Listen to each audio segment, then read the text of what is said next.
Ms. Belton, Present. Ms. Pearson, Present. Ms. Grimes Williams, Present. Ms. Patton, Present. Mr. Humphrey, Present. Ms. Taylor, Present. Mr. Hodge, Present. and Mr. Roberts. In the building. All right, so all rise for the pledge of allegiance.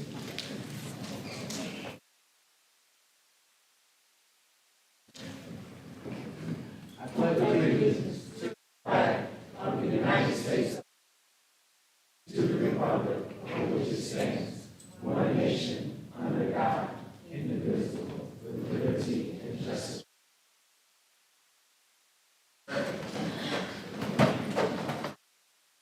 You, if there are any changes, if not, I entertain a motion to adopt the agenda as presented.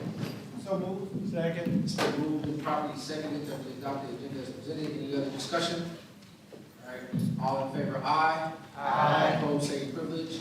All right, the ayes have it.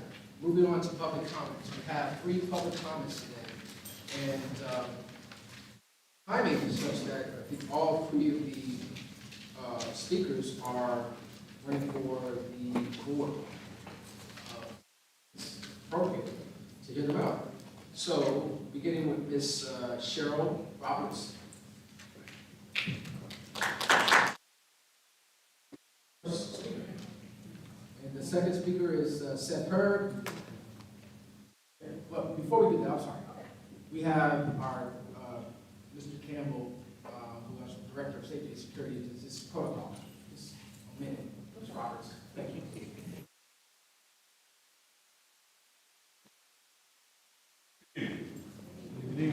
Thank you for attending tonight's Normandy Schools Collaborative Board of Education meeting. Before we begin, we will review conducting a productive and orderly meeting. For those community members in attendance who have signed up for public comments, please come to the podium when the board president calls your name. Now, out of respect for everyone in attendance, yelling, foul language, props, visuals, and addressing the audience. Public speakers may not identify students, staff, or students by name.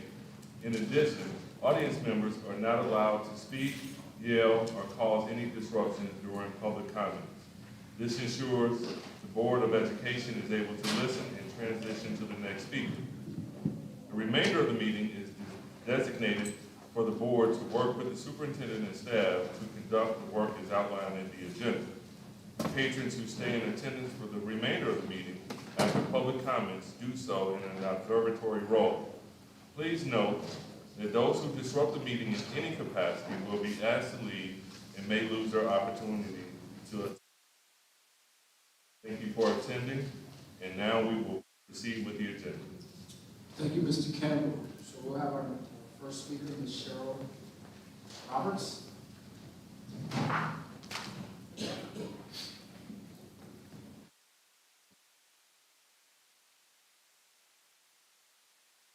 First off, thank you for allowing me to speak, and hello to everybody that's behind me. I'm sorry that I got back to you.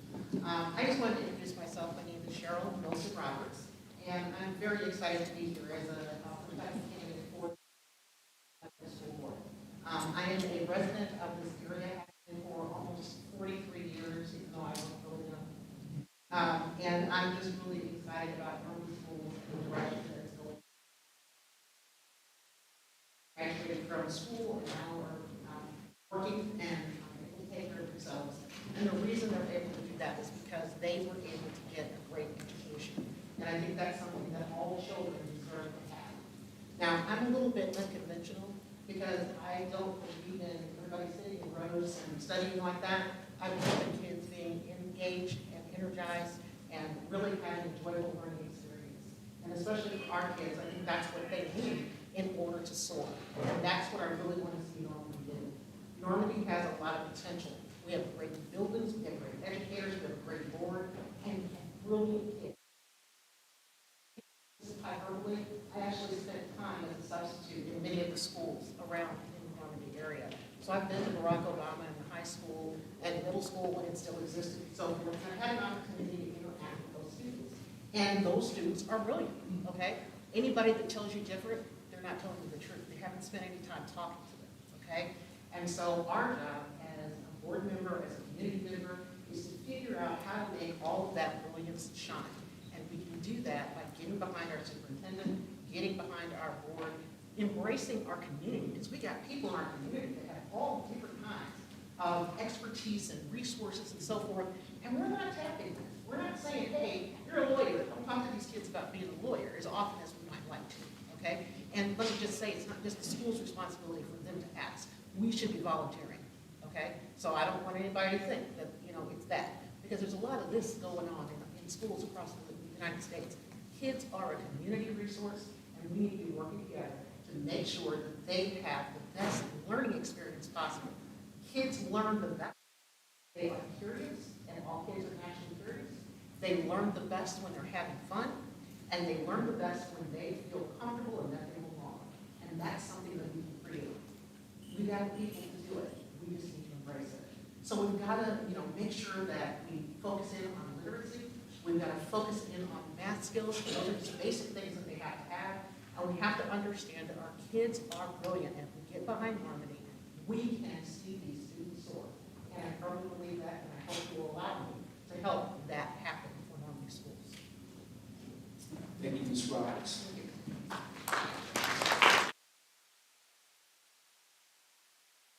Seth Hurd, also with the school board as well.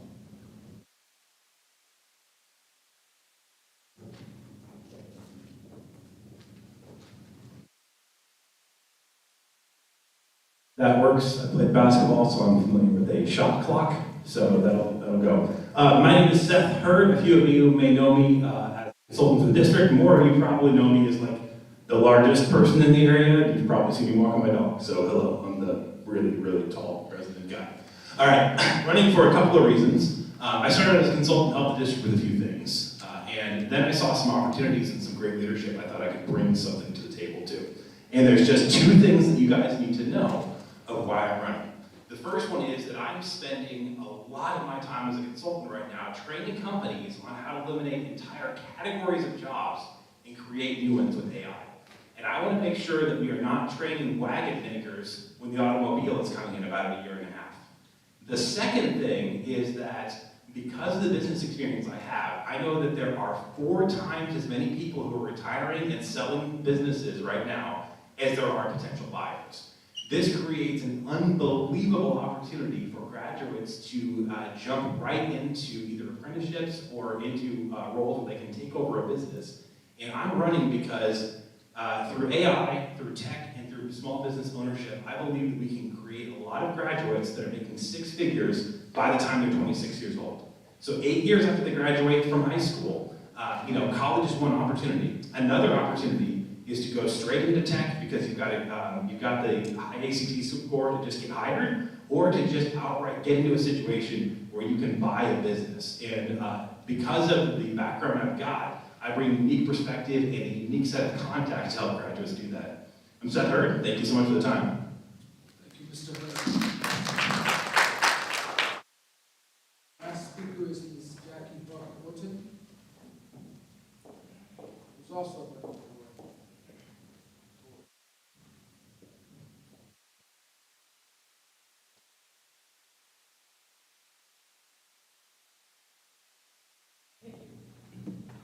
Good afternoon, or good evening, and thank you, board, for having me today. I really appreciate it.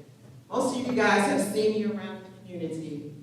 Jackie Buck-Morton. I consider myself the face of the Normandy School District, of the Alumni Association.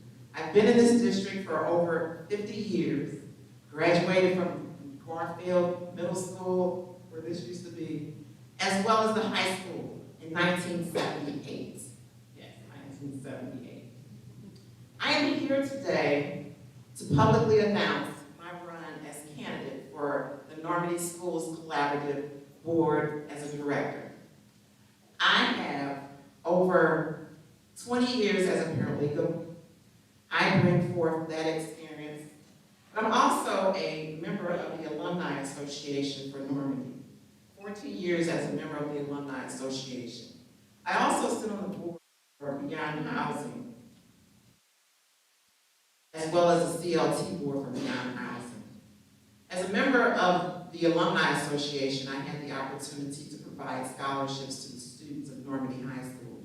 Within those scholarships and under my presidency, I had the opportunity to change the direction of the scholarships, not just to colleges and universities, but to trade schools. Because we know all students do not go to college, or they're not just college material. As a member of the Board for Beyond Housing, I supported the school holistically with all kinds of resources to make sure that the students had everything that they needed to perform and to go to school. I am actually running, or my platform is basically to make sure that the students have their social, emotional intelligence that they need. And when I say that, I say it for the students, the parents, as well as the teachers. We all know that, especially after the pandemic, social emotional stress has been plummeted through our community.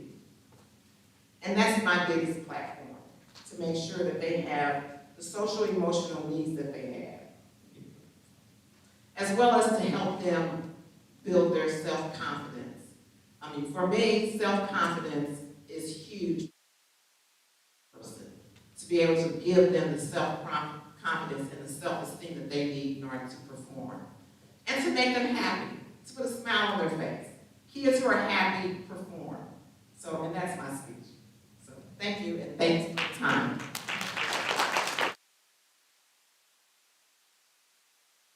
To you all, good luck. We appreciate you. As you all may know, after April 6th, we will have consistent and fully elected board members.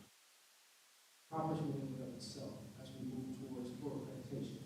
So the responsibility is going to be on that board, and the responsibility is going to be on parents and our community to challenge them as they govern our board and manage the superintendent that's in the district. So good luck to you all, and thank you. Moving on to public recognition, item number 4. Mr. Trump.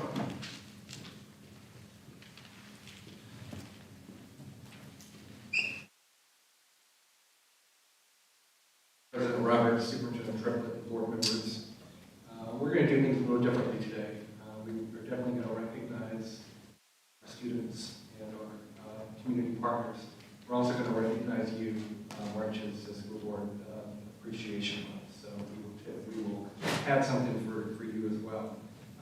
But we want to start off congratulating the Normandy High School boys wrestling team. We can invite them up, along with Coach Baker.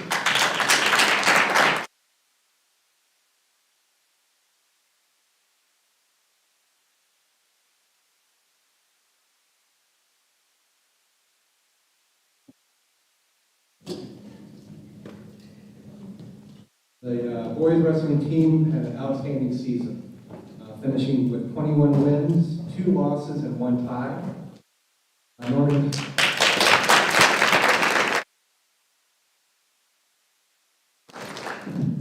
Normandy High School hosted the all-conference meet on February 29th, and the following students who are here tonight received all-conference honors. We do have a video that we want to play really quickly.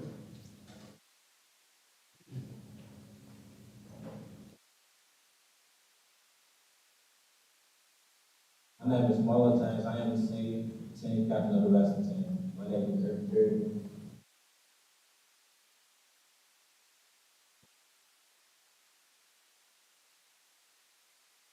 Senior on the wrestling team. My name is Jacob, and I'm a senior.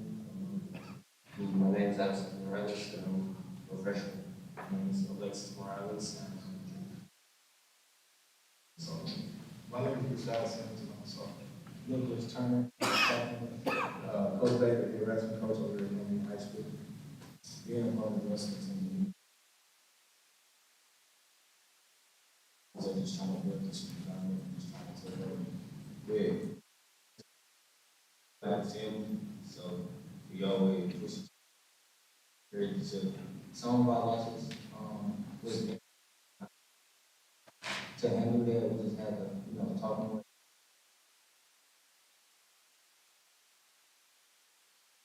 Not here, right? be a part of the wrestling team was something special to me. There's so much emotion I feel behind this sport. We support each other. Making sure they have accountability for each other. Brotherhood.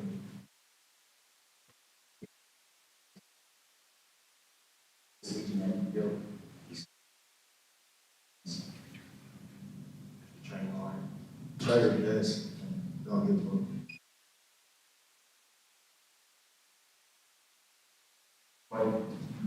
So you ready to hurt, you can tell. This is what's going on, but you have to put your mouth. And, okay, it was simple for them. But the hardest thing for them was to lose and back and continue to keep on winning. You're looking for self-discipline, and you're trying to be a better person, learn how to take accountability, then you wrestling is for you.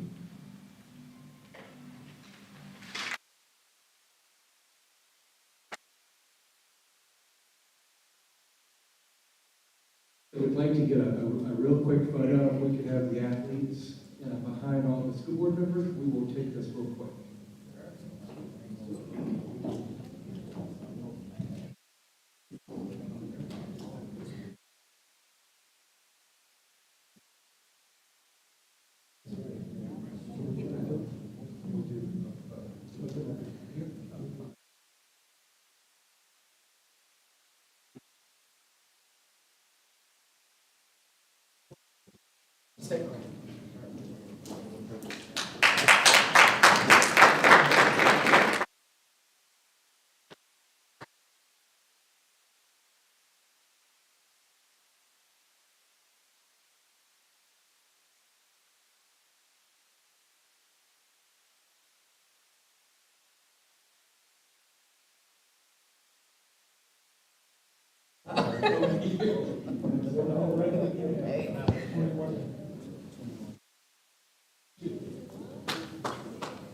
I feel very safe and secure with these wrestlers. I should take them everywhere I go.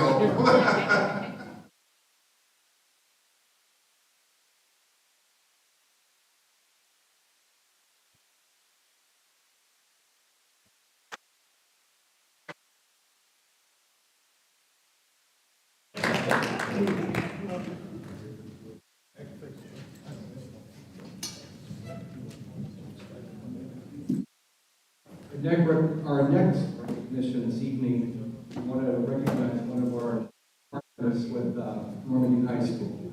We'd like to invite Chef Rod Conley up, please.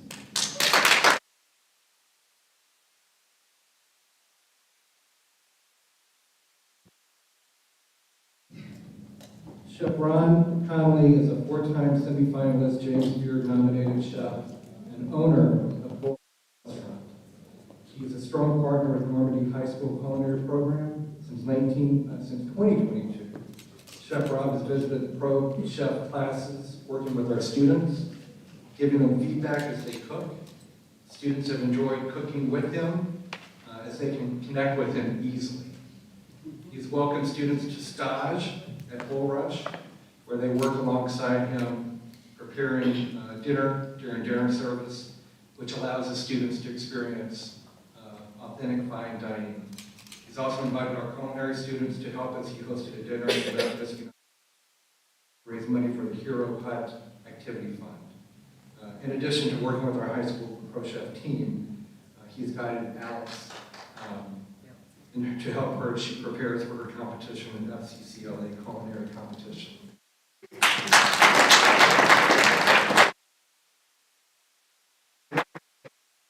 Continue working with her this year.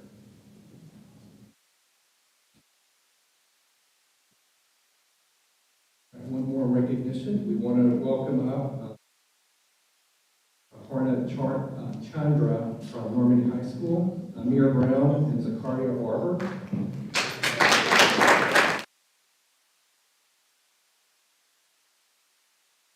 Chandra is taking the chess club to new heights. She secured a $3,500 grant from the United Chess Federation, which will allow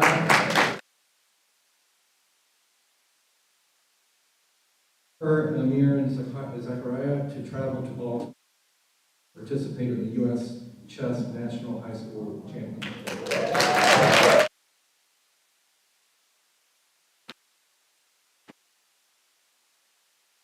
Chess Club after-school program's goal is to nurture a chess culture that empowers students to develop strategic thinking, decision-making, and problem-solving skills. This program, led by Ms. Chandra, offers structured classroom instruction, game analysis, expert coaching, and tournament participation. The program seeks assistance and grants from various organizations to support it.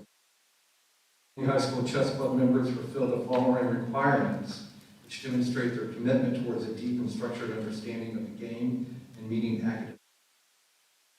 Members must attend weekly training and coaching sessions, complete assignments on time, practice regularly outside of sessions, participate in scholastic tournaments for competitive experience, and maintain passing grades in compliance with school policies.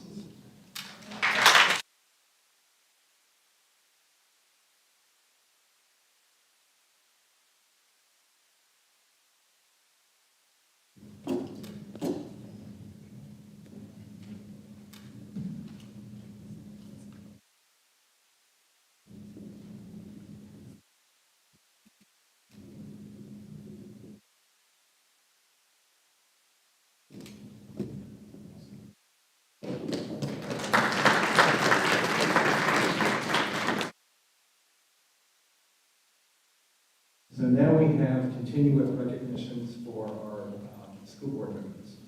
I'd like to read a plaque from Missouri School Boards Association for each board member. Proudly recognizes Ronald Roberts, Normandy Schools Collaborative Board of Education, for dedicated leadership in public education and continuing service to the children of their community. And it was signed, obviously, 2020.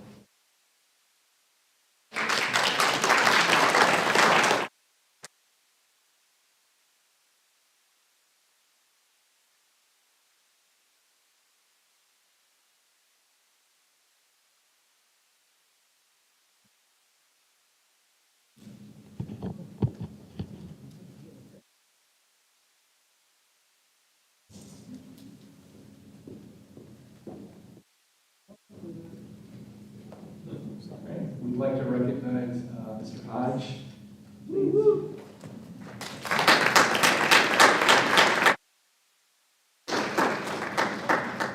Ms. Taylor.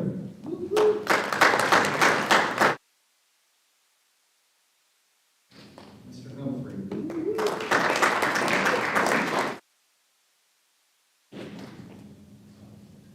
Ms. Patton. Ms. Williams.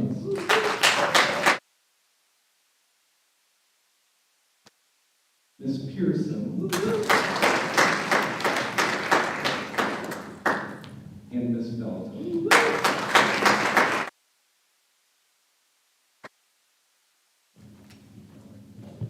Oh, okay.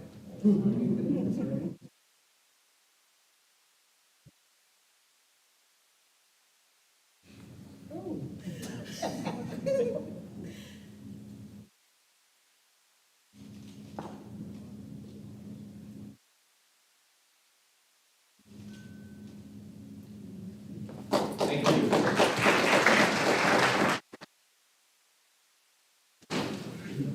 We're not quite finished.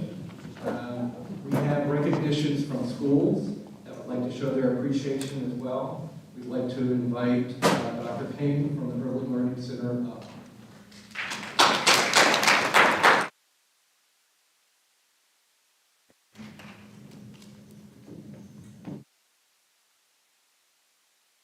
All right, good evening, everyone. I'm gonna make this very brief. So on behalf of the #1 Early Childhood Center on this side of the Mississippi River, who has 65% of their kindergarten students on average, 95% of their preschoolers meeting benchmarks, made a mural for you all, and we also have some gift bags.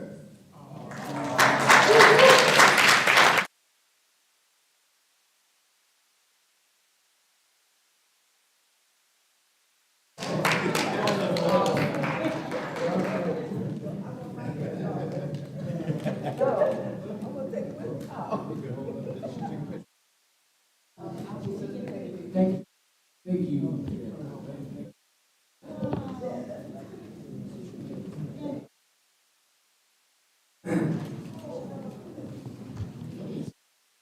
Recognized by your own.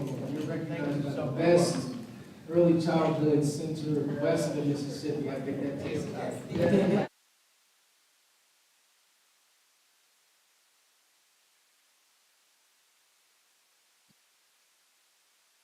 Thank you so much. You're welcome.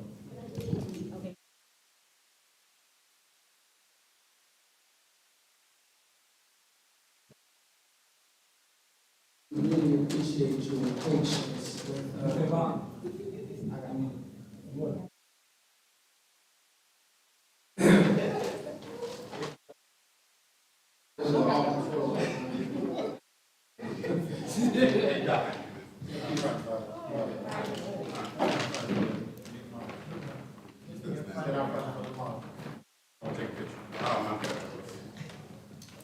Forgive us if we seem a bit giddy, but to be recognized for what you love to do, it just really fills our heart. So thank you for being patient. Thank you for the recognition.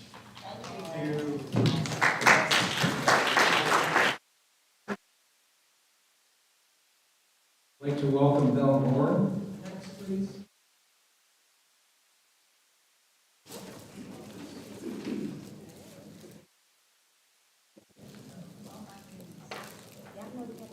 Good evening, everyone. Good evening. To our wonderful and esteemed board members who in your hand, and we know that that can sometimes become cumbersome. And what we wanted to do for you at Belmar Elementary School is to give you something inspirational, some thoughts, some spa things that you can have at your leisure.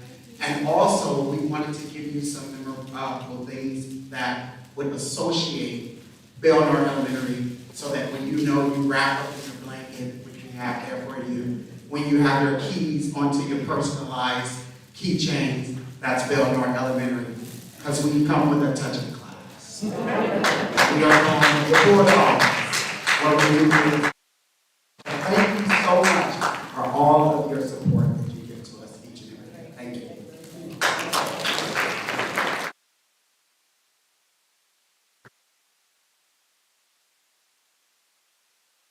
I can just see President Ron, with some hot chocolate, and Martin come up with.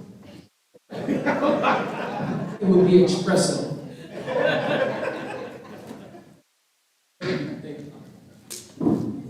Next, like to welcome up Jefferson Elementary.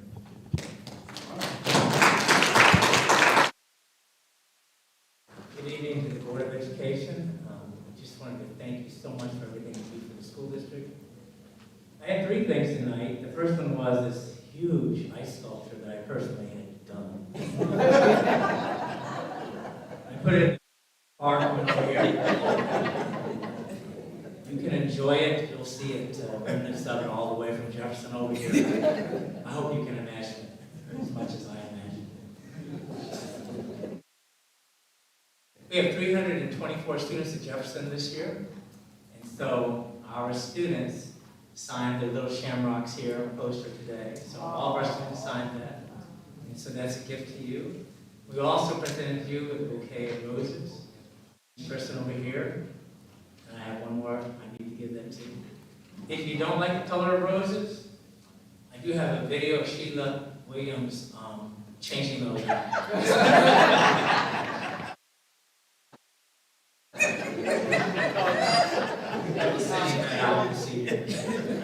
Thank you so much for all you did.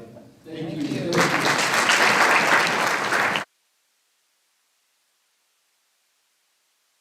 Next, we'd like to invite up Belmar Elementary.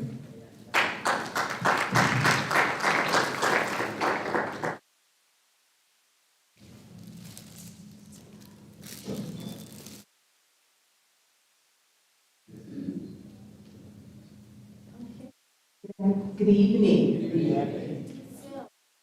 Did not bring any gifts with me, but I did have 3 board members to come to the school.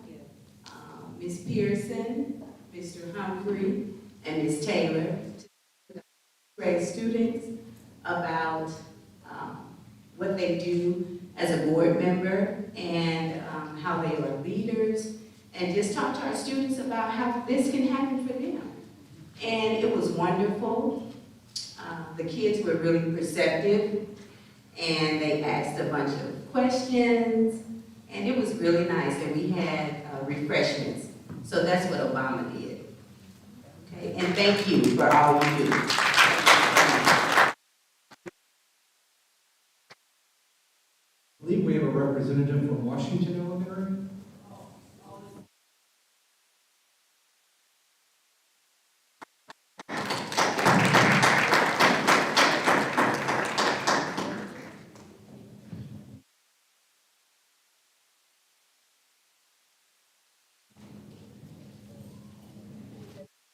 Good evening, everyone.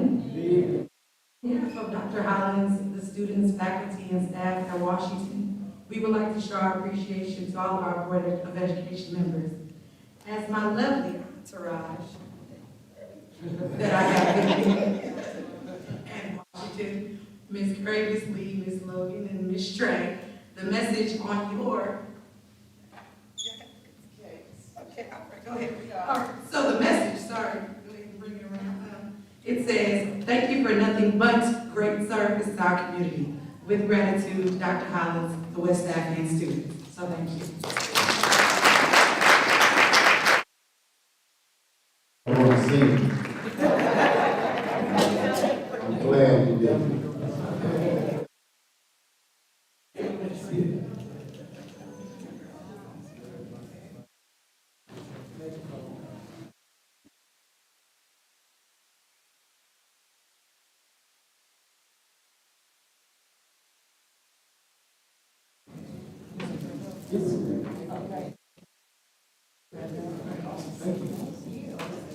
Is that velvet?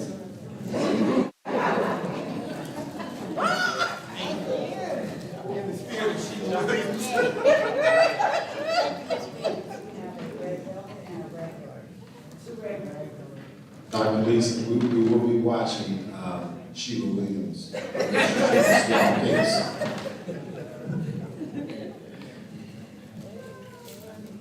Next, we'd like to invite students from Lucas Crossing. All right.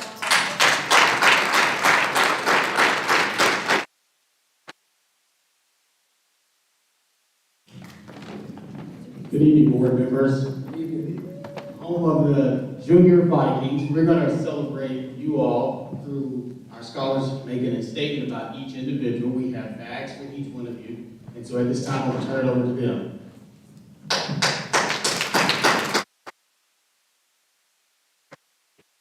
We have Gus first.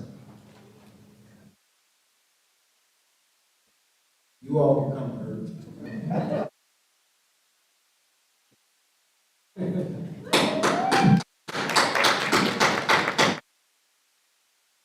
Hi, my name is Gustavia Henry, and I will be presenting this present for Ronald L. Roberts, Board President. Mr. Roberts joined the JEGB in July 2020, and we would like to thank you for all you did. Thank you for all you do.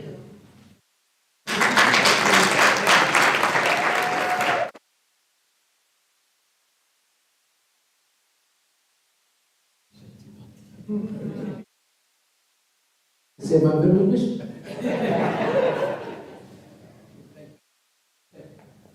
Hello, my name is Quentin, and I'm representative to Harlan B. Hodge, Board Vice President. Mr. Hodge was elected to the JEGB, and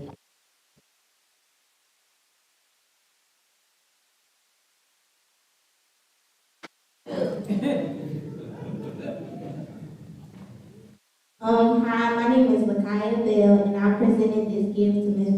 Violet Taylor, the board secretary and treasurer. She was elected in April 2022.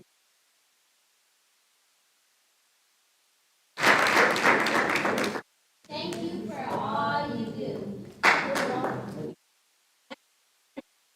Sending this gift to Valerie E. Patton, Board Director. She was appointed to the Normandy Board by the State Board of Education in October 2021.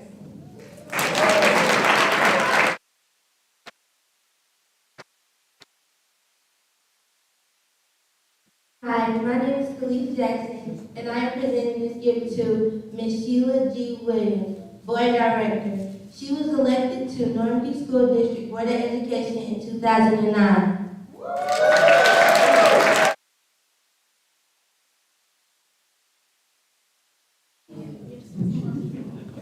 Hi, my name is Major. I'm presenting this gift to William Humphrey, Board Director. He was appointed to the JEGB in 2021 and elected in April 2023.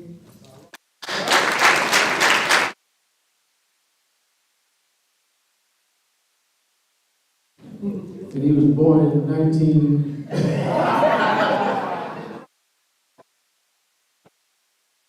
Waylon Reese, and I'm presenting this gift to Teresa Pearson, Board Director. She was elected to the school board in April 2023.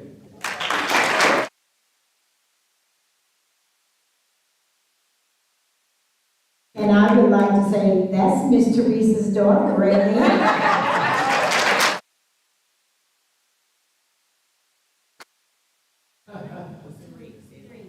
We, the Normandy School. We, the Normandy Middle School students at Lucas Crossing would like to say thank you.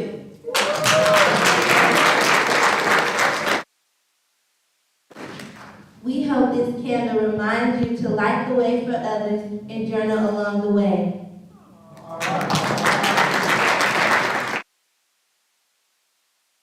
You can't tell me you don't have bright, shiny stars. I've been Just, Lakaya and Harmony, can you turn around and raise your hand?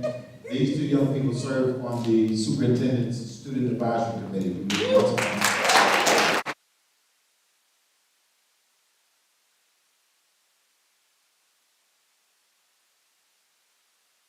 I'd like to invite CASA up at this time.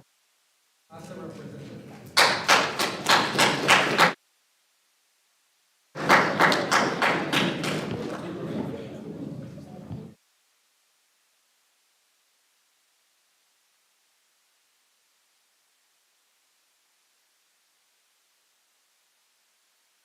I'd like to say good evening, Mr. President, esteemed board members, our superintendent, Dr. Triplett. I'm Dr. Deborah Fowler, Director of CASA. We invited you all to come and have breakfast, coffee and conversation with CASA. Many of you all could not make it, and we were fortunate to have Ms. Taylor join us, and the students are still talking about you. I want you all to know as a board, speak for you.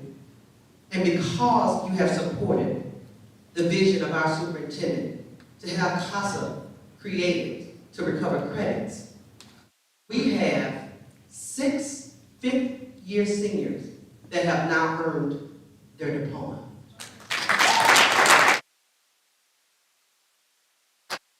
That's an additional 4 more that will earn it by May.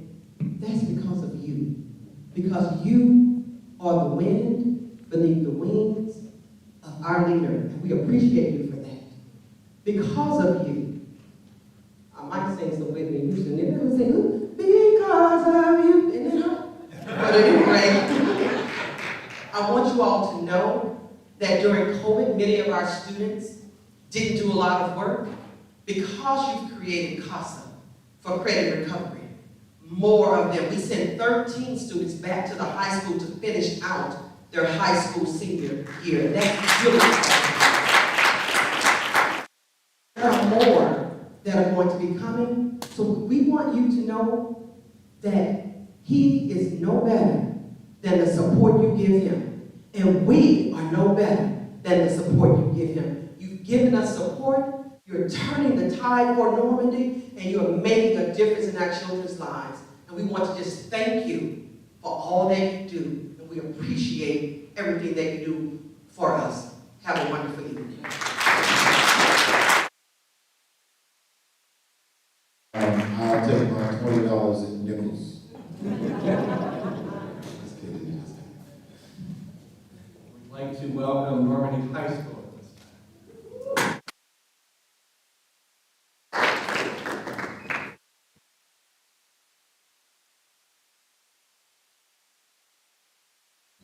I won't be long, so the superintendent will start teasing.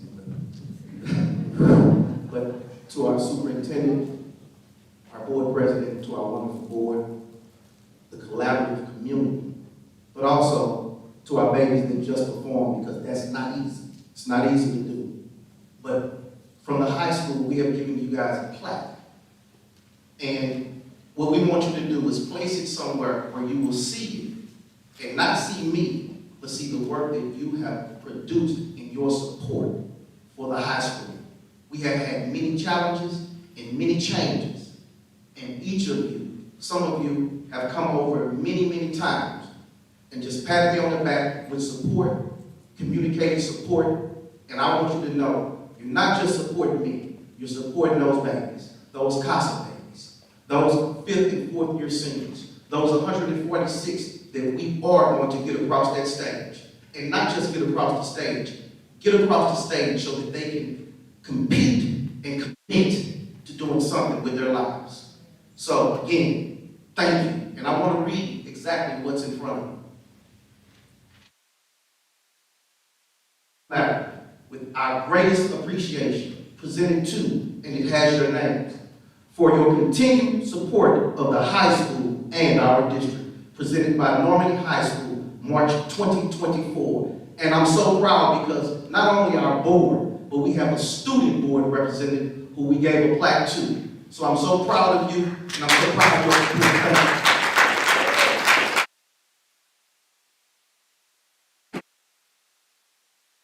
Thank you. Thank you, Mr. Trahan. Thank you to all of you. I'm sure that our board members have much to say, but I'll ask comments in the appropriate section of the agenda. But on behalf of the board, I just want to thank everybody for the recognition. Thank you. Moving forward with item number 5, board operation. Ms. Teresa Pearson. Is it?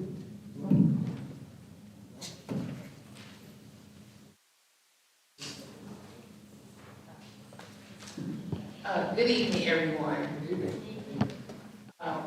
We established board norms on how we should work as a board of directors.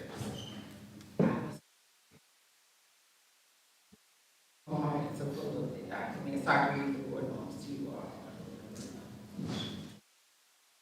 Gotcha.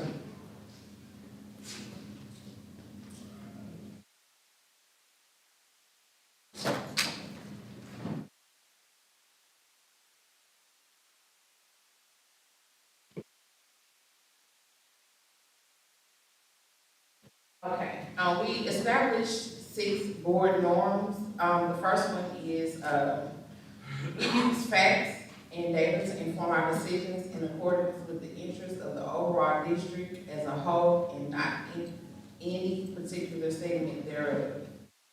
Second one, we will support the delegate of authority of the superintendent in the day-to-day district operations and act in accordance with the 6 governing documents, policies, CCIP, agenda, etc.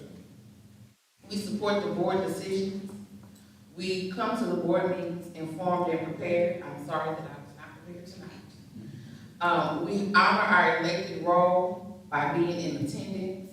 We will honor our voices by encouraging individual input and listening to others. It is asked that the board norms are added to the agenda and approved. So I'm asking that the board amongst me approve the board norms for this meeting today, March 12, 2024. Chair recognize that there's a motion. Second? Second. It's been moved and properly seconded that we adopt the board norms as presented. Any discussion? All in favor, aye. Aye. Opposed, same privilege. Thank you, Ms. Pearson. The ayes have it. And actually, you were prepared. Your investment in time at this point is your preparation. So I appreciate your modesty, but thank you. On to item item number 6, items for information. 6.01, March 12th, financial report update. I yield the floor to Mr. Gross. Greetings, our distinguished Board of Education and Dr. Triplett and the Normandy Schools community. Just really excited to see that you, the Board, have been honored in so many great ways today, this evening, because of your great service to our community. And, you know, that's really earned. I mean, you all really appreciate how you all get in the trenches and you serve our community and our school district in a great way. We're going to take a few minutes just to kind of talk about our year-to-date financial position, how we're doing as a district. This is actually through January 31st, 2024. I wanted to say, though, before I proceed, I'm just really proud to see all of the students and the administrators and teachers that are present in our community. It's just, we've got a lot of great things going on. It was great to see the chess players, you know, at the high school. It's great to see the wrestlers. Being a former wrestler, it's great to see that wrestling is strong here in North County still. And I'm so pleased to see the great things that are going on in our school district. Without further ado, let's walk through this financial report. Year-to-date through, again, January of 2024, we've got a positive picture as our revenues. We had revenues that we earned in the month of January that were just over $8 million, compared with expenditures that we received during the month, where we incurred a little bit over $5 million. So that's been driving up our fund reserves, our savings have grown, continue to expand and grow. We had a lot of collections, and I mentioned this to you last month, but in the months of December and January, school districts received the bulk of their tax receipt revenues on their residential properties. So as you receive those tax bills, that money comes in, trickles in largely in December and in January, and that is really largely the bread and butter that our school districts basically build their budgets off of. And so we had really robust receipts that came in again in January. Again, with our reserve, our fund balance reserves are really pushing up forward. Over 37% in our, we call our operating funds, which are basically our general funds and our teachers' funds. So we're in a strong position. And then our overall fund reserves are just over 50% for the year. Now, we will have another good month of collections in February, but then, you know, of course, the monies begin to kind of go down a little bit over the course of the year until they build back up and recollect as we collect next year, December and January. So we're in a positive position. As you all know, with our fund balance reserves over 37% year to date, that's substantially higher than the 3% state requirement that we have. And so we're in a strong financial position at this time.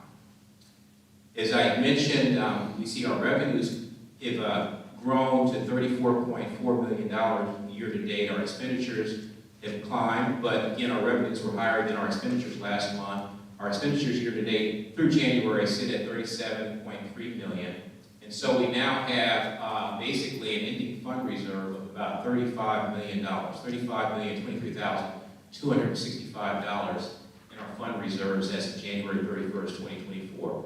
That equates to that 37.46% fund reserve, operating fund reserve balance that we see, which is strong.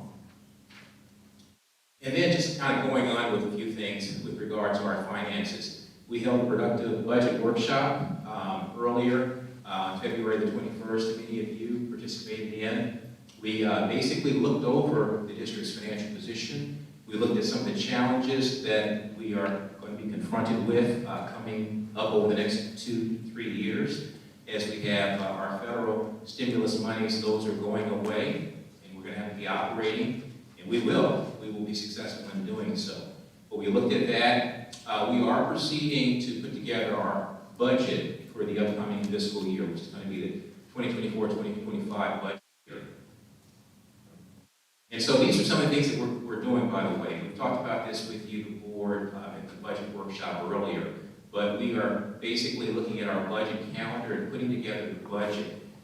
We are meeting with administrators. We're going to be doing that this month and next month to look over basically a 3-year synopsis of all of our schools and departments spending. We're going to determine what our specific needs are.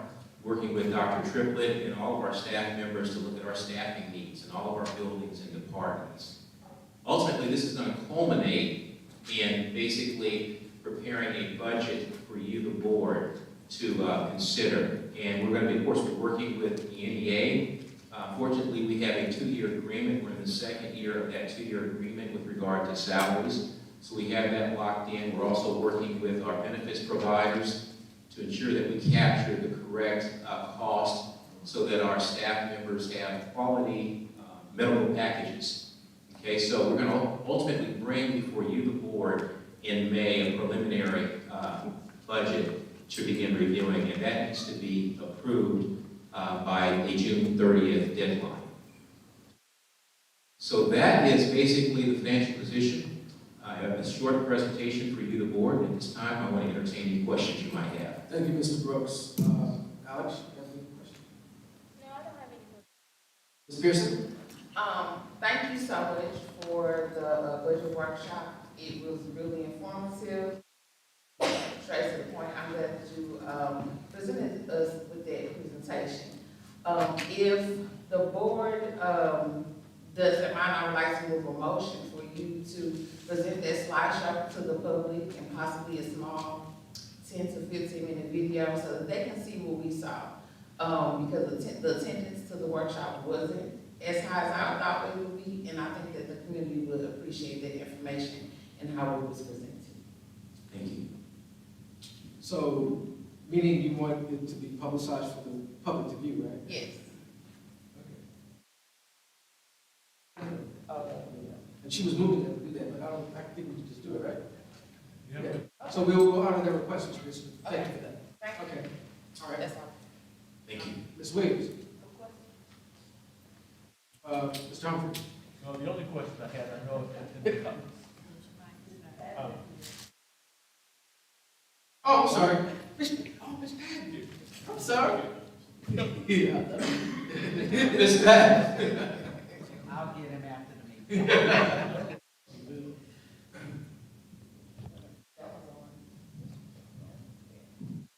I'll get him after the meeting. But job well done. So thank you so much for being fiscally responsible and keeping us in a positive position. Thanks, Ms. Patton. Thank you, Ms. Patton. Is that it, Ms. Patton? Mr. Humphrey. Sorry. Well, thank you very much for this presentation and also the workshop, because there's clarity and information provided. I think in the coming meetings, I know you've mentioned on several occasions about the financial cliff, and I think it's very understanding how we're going to navigate that to go from where we are to whatever financial position we need to be. So hopefully, in the coming meetings, we can kind of unpack that and talk a little bit about what that looks like. Yes, sir. Thank you, Mr. Humphrey. Ms. Taylor? Thank you again for the presentation. It was great. Thank you also for the definitions. And I do want to say there are a lot of people in our community who are retirees. And a lot of times when I talk to people and mention to them about coming to the board meetings, they have many reasons why they don't. And one reason I hear so often is, I'm retired. And I say to them, but don't you want to know what's going on with the finances in the district? And if you have not looked at your tax return form, the school district gets what I believe about 47% of our taxes. Yearly. 52%. Yes, 51, so it's gone up, because you know, they used to give you a little graph on them, they took that off of there. So now, at 51%, and I think it's important for people to know where the money is going. And so, I said it from the first time I began to run. If you're not gonna come to the meetings and see what's going on, don't complain about what we are doing. Come and see what we're doing. Come to these meetings, because it's important, and the meetings are open to everyone. Thank you again. Thank you. Thank you, Ms. Taylor. Ms. Hodge? Thank you so much. There's nothing else I have. I have nothing else. Thank you, Mr. Thank you. All right, moving on to item number 6.02, KAI property report. KAI.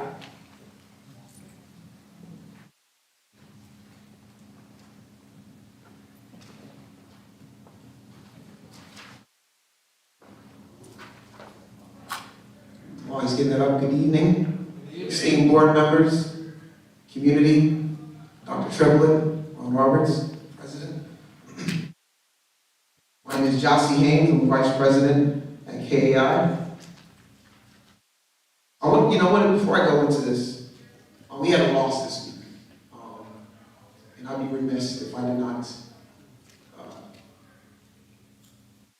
say something about a good friend of mine who did great work for the district.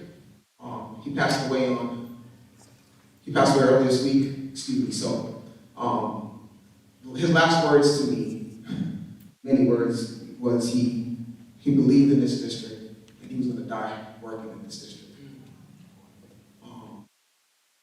When he said that to me, I took a pause. So I want to take a moment of silence for Rod Brickey.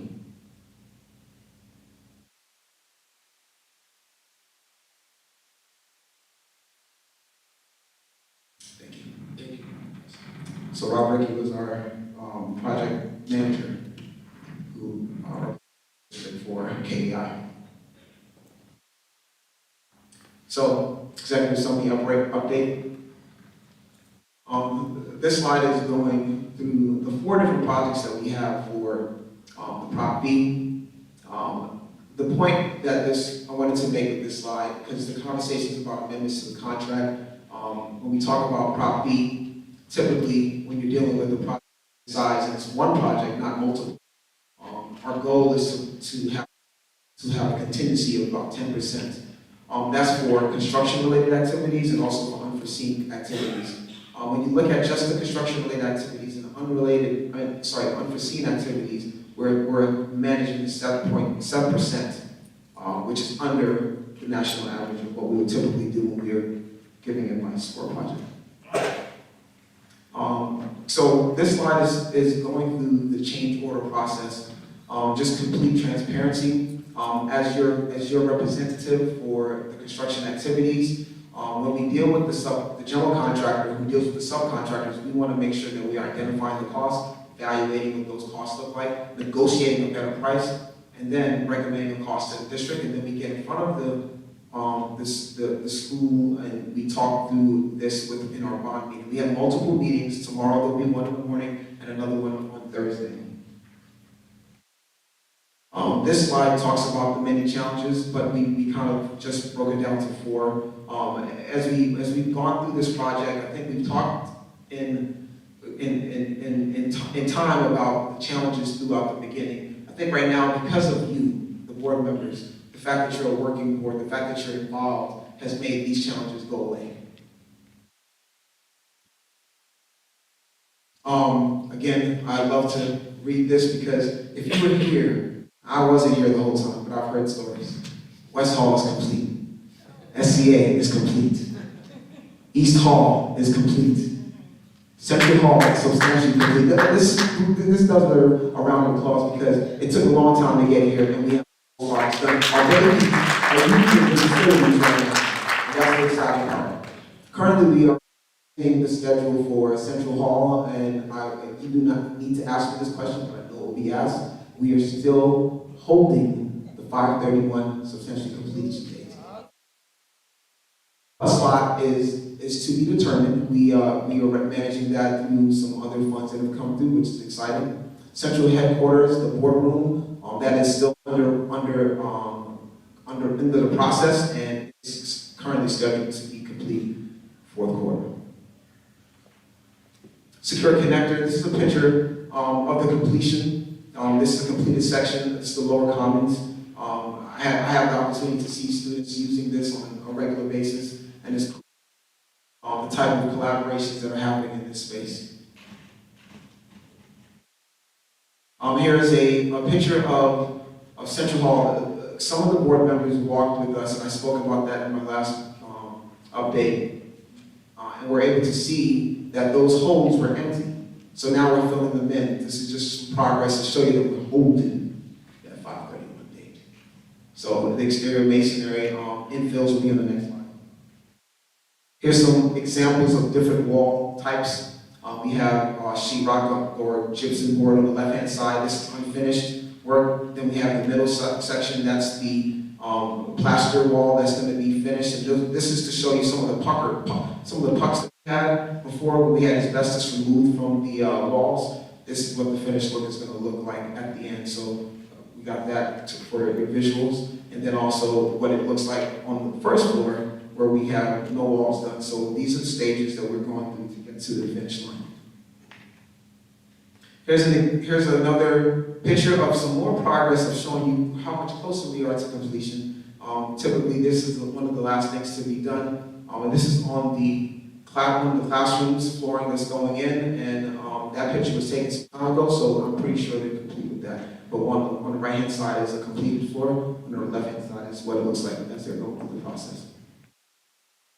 Central Hall interior improvements. So these are two pictures just showing you, if you walk right outside of Central Hall, you'll see that this is all complete now. But the infill was done on the left-hand side, those holes that you kind of see that's purple, and then you see the infills on the right-hand side, those are completely done. Funds allocated. So this slide was given to us by the district of the Prop V funds and also the other accumulated funds to help support this project and the other items that are happening for this project. It is $44 million plus.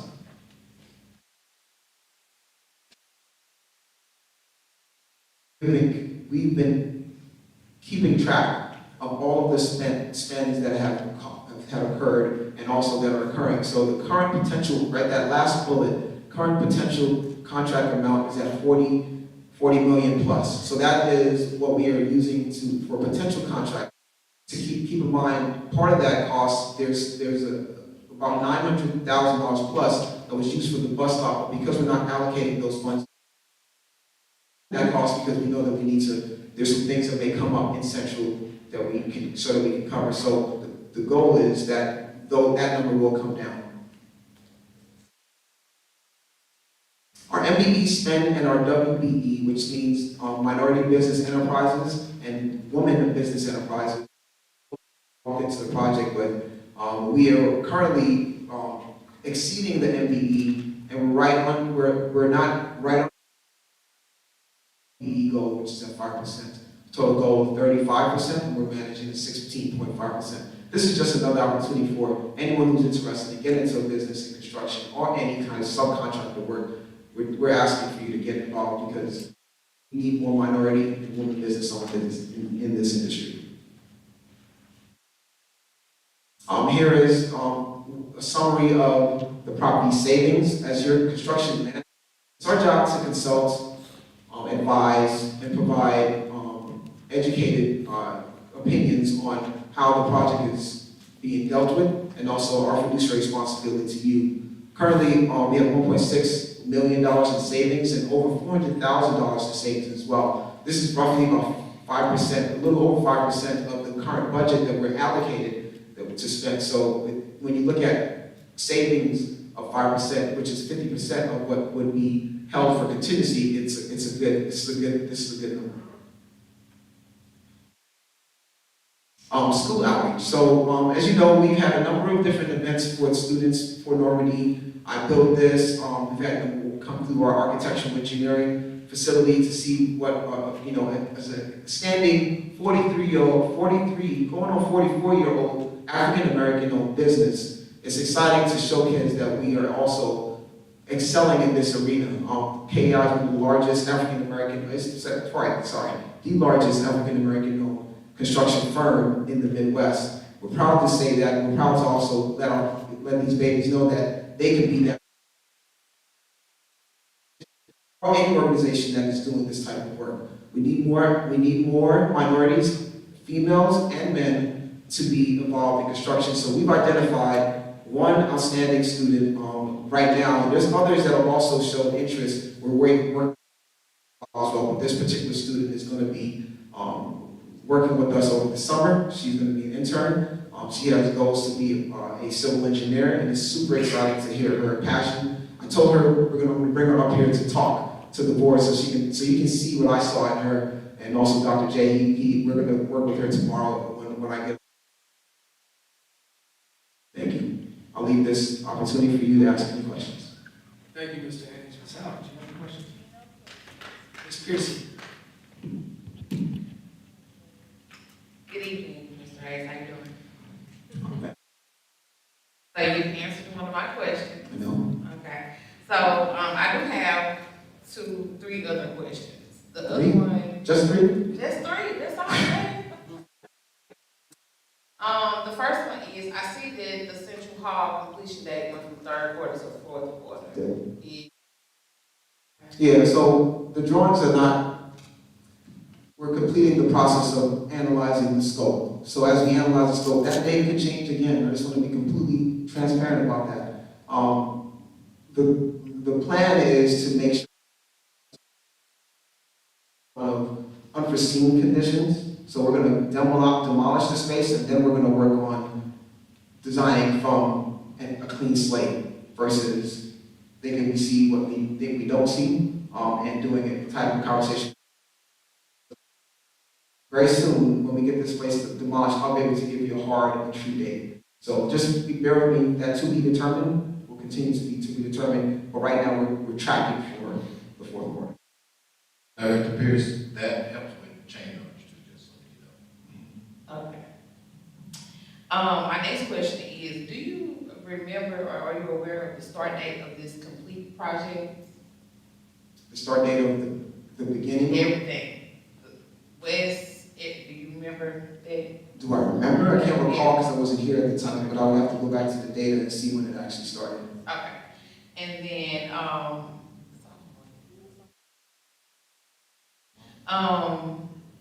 the next one is, you said you were working with scholarships for seniors. Are you still working on that? Absolutely. I talked about Kenya Phipps. She's one of the ones that's going to get a scholarship. Okay, I know you're talking. Yep. That's all I have for today. Thank you.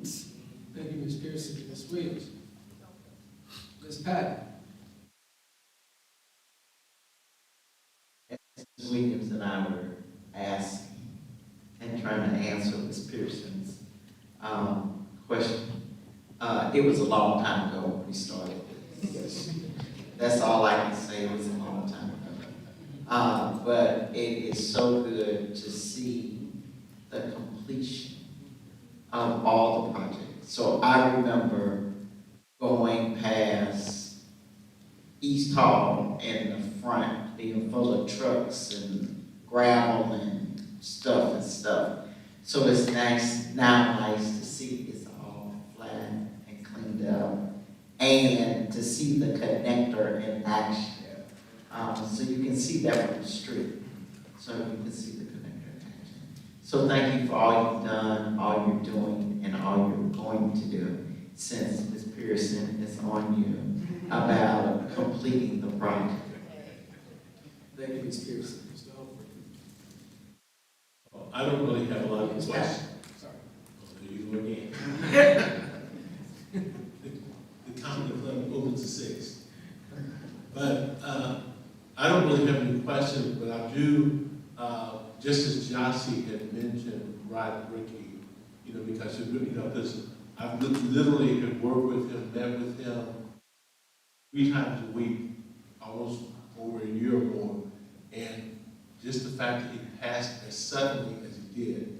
One of the things I did share with Superintendent and with Rod, consider this, I think it would be very fitting of the board to actually plant a tree in his honor with a plaque in front of the buildings that he was responsible for managing as far as construction is concerned. And I don't have any questions because I've been in the meetings every week after week after week after week. So every question I need to ask on your behalf, they know that I'm going to ask them, so that they come. Thank you, Mr. Humphrey. Ms. Taylor? I do want to give you my condolences on your loss, and I can see how it is affecting you. So we will be praying for you, and God will give you strength to go through this. If I remember correctly, I believe it was in 2022 when the board approved this contract, and I remember being at the meeting that night and listening to some of the things that was being said. And I've always said it from the time I've been on the board, At that time, it appeared to be a contract with no bottom line, no bottom dollar on it. And even me not being on the board at that time, I felt like, no, that wasn't something that needed to be done. But we're thankful for how the school is coming together. And when I came over to view it, it looks really, really nice. And we're hoping that our children will appreciate what the board and the community has done in putting the school together in the way that it's put together. It is really, really nice. And when the opportunity arises where the public can go in and view the school, I will tell you to do it. Because it goes back to just like I said, you want to know where your money is going. And I think that the money is well spent. Thank you for what you do. Thank you, Ms. Taylor. Mr. Hodge. Thank you for providing this district with the level of professionalism and service that we expect. I have no questions. Thank you, Mr. Hodge. Just a couple of items. One, first of all, thank you. When I was part of the construction manager, one of the things that KI brought to the table was the design expertise that was added as a value add to help us move through documentation that wasn't quite adequate for market testing, but you helped us through this, so thank you. Secondly, the bus lot to be determined. Actually, I was in a meeting and I was surprised, embarrassed, but delighted to hear how we are, we got, I guess, funding for the bus lot and some innovation in that. So can you just speak to that? Somebody just speak to that real quick, because I think that that's something that we shouldn't gloss over. That's really, so I'd like somebody just hit that. Or you want Ms. Days to? Carlton's here. Carlton's here. Carlton. Okay. Somebody hit it clear. You're on the clock. You sound like James Brown when we said that. No, we really have been fortunate. Basically, we basically received a grant as a part of a $2.4 million grant through St. Louis County. I think Rita Days and her group was very influential in this. But as a result of this, we are actually, we've been allocated buses. We've got 10 electric buses actually that we've been commissioned at no cost. And the group that's doing this, working with the EPA, the Environmental Protection Agency, is building the new bus depot or a lot for us that's going to have the stations, the charging stations, etc. They're doing the design. And so what we had allocated, as Jossie had mentioned earlier, $900,000 we basically will be having done for free. So that's what's going on with that. Thank you, Mr. Brooks. Yeah, I wanted to make sure that we hit that because that information came up in another meeting, and it was Rita Days who actually said, "Little boy," she didn't say it, but she was saying that. But she was very instrumental in helping us to secure this, as well as the elected official of 24-1. And that just speaks to the strategic partnership that we have and how that yields additional resources and innovation to our district. So I just wanted to make sure we hit that. Thank you. All right. Thank you, Mr. Haynes. All right. Moving on to item number 6.03, solution tree updates.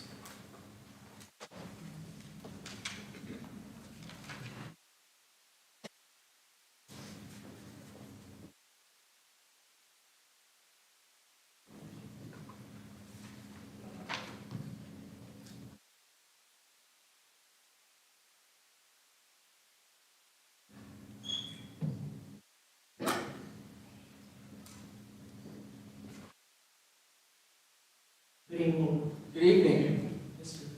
President, Dr. Triplett, members of the Board of Education. It's both an honor and a pleasure to be here with you today. I am from Solution Tree. I'll introduce myself. I'm from Solution Tree. I am an author and I work with them. I have been working with them for the past 20 years.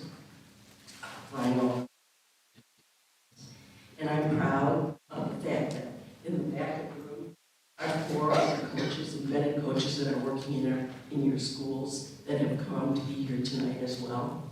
With me, the 4 of them are sitting there. My friends, show everybody here.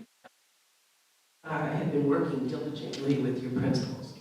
We're here because we're partnering with you, and we partner with you to get better achievement for your students. That's the goal here. And we work together. The process involves embedding coaches into your schools, which means that we become part of you. We become part of the family here, and we work in schools on a monthly basis. I've been doing this work for a long time, as I said, but prior to that I was a principal, I was a teacher. I was a teacher for 18 years, and then I was a principal, a director of elementary ed, assistant superintendent. I worked at the university level. All that means is I'm old. You just have to live long enough to do all those things. And I'm proud to say that the work that happens now around school improvement is probably the best work I've ever done in my entire career. So I'm very excited, and the people back there make it happen. So thank you for inviting us tonight. I'm here to talk to you a little bit about what we're doing here. We started our journey with you in August. So we've only been here for a semester, basically. And so we wanted to look at data that would give you some sort of a picture of what's happening. And what we did then was to look at the growth that you made last year, the whole year. We're using iReady data. It was data you gave us, so we calculated it. And one of the things that we realized was that you made some growth last year. So we calculated the growth for the whole year. We did it on the same students. So in other words, first graders to second grade, second to third, third to fourth. In other words, we didn't make it overall, we made it cohort or a same group. And we looked at that and we said, this is how much growth the school district made on iReady over that whole year, the whole period. You had a fall test, and then the next year you had a fall test. We came in on fall of this year, and we've been here for a semester, and now you have winter data. So what we did was we compared the growth from all of last year to the growth just in this semester that you made to determine if we're making an impact, because that's really important to us. The data here is as important to us as it is to you. And we wanted to know, what we're doing making a difference? And even though it's a short period of time and we don't expect to get a great deal of data or a tremendous amount of information out in just that short period of time, we are proud to say that we have made more growth in this short period of time than you made all of last year. So basically, there's an impact. This is the district student cohort, iReady growth. And the first area is reading, the blue area is reading, the green area is math. And so you can see that it's 1 to 2, 2 to 3, and those are the cohort groups. And in all of those, that's the amount of growth you made since we've been here. So overall, it's been really a good start to the project. All of the cohorts showed more improvement than the school year, this school year compared to last school year. The cohorts in K1 and 1-2 and 2-3 really showed the most growth, but there was growth across the board, even at the upper grade levels. We did not do data analysis on the Early Learning Center because of the grade level changes you made, and if that happened in the district with students, it was too hard to do that this year. And we also do not have data on Edmonton at the high school, that's your testing program, because it doesn't match up the same way and it doesn't give us the same kind of information. So we had to leave those two groups out for now. But I know that in the future we'll find a way to report that data out for you. So we have this as an overall district, and then we looked at each of the schools. So here's Barack Obama, and the blue is reading, that's the growth they've made in the cohort, just since the beginning of the year and over to winter testing. So you can see that it's really significant. And I'm very excited to see there was a growth in math, as probably you know, because it's been publicized a lot. Math achievement has been declining across the nation, and there's a big, hubbub about that, and there should be. And then here's Nora's growth, and once again, you can see fourth grade. Fourth grade is amazing. They have really grown in math across the board. And so I really want to tell you how proud we are that this is happening. Here's Jefferson, San Diego, this is growth. This is how much growth they had across the board. And so you can see that in every single grade level, even if it was less growth, we've grown across the board, which is exactly what we want. You can't get to proficiency if you're not growing.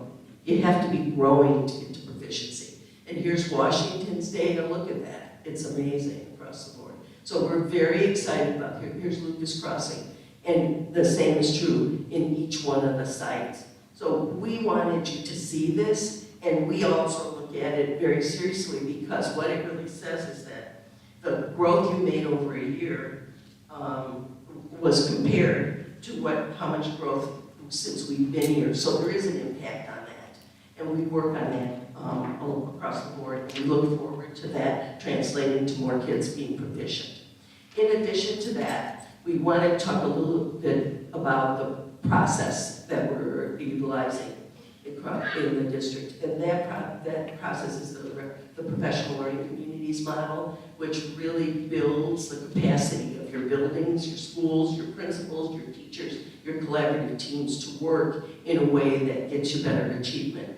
And so we really understand the urgency that you're under, and we know that you have been improving and trying to improve across the board, and we know that we don't want when one student fails, it's one too many. And so we're with you on that.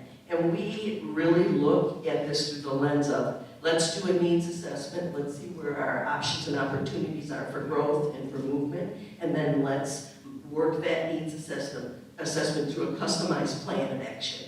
And so that's what we did. We created needs assessments for each one of the buildings, and we have been working the plan. We do something called a 30, 60, 90-day plan, and basically it's focused action steps that each school is taking. And the folks that are here with me are some of the people that are working in your schools to move those schools across the board. School improvements is a process. It's not a product. You can't buy it. You can't buy more pencils, more books, more computers, more whatever. It's a process. And it's about building the capacity of the people in an organization to do the work. It's about building the capacity of teachers who stand in front of students each and every day. That builds student achievement. And so those are the things that we're working on. And we work on it in a customized fashion. So I often get questions, well, what should we see? And what document should there be? And what should happen? This is a coaching model, which means we start where a school is and we move them forward. So each one of your schools is on a school improvement journey, but maybe in a different place and space, and maybe working on different things. But basically, you can see from the data that it's beginning to work.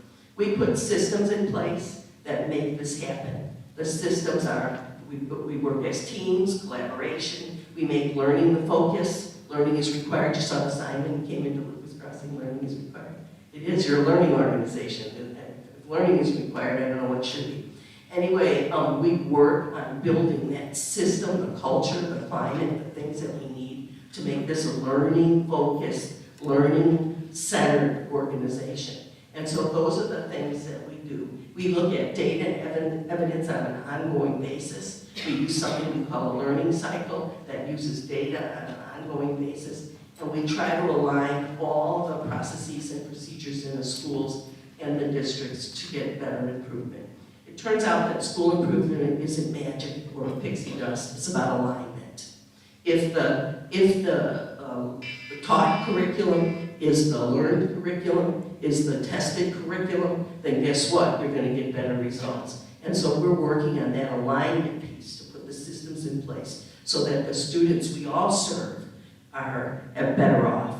And so I'm here to tell you that we're very, very excited about the partnership that we have with you. We work across the country and internationally, and this has been one of the most, I can't say it. I started with you. I got to do the opening day. So for me, this is like one of the places I want to come to and be a part of. And our coaches are so excited to work in the schools as well. So I thank you for that. If there's any additional questions or comments, this is the beginning of the journey. I'm sure you'll hear much, much more as we continue this process across the board, but I'm happy to answer any questions. Thank you, Dr. Kramer. Alex, do you have any questions?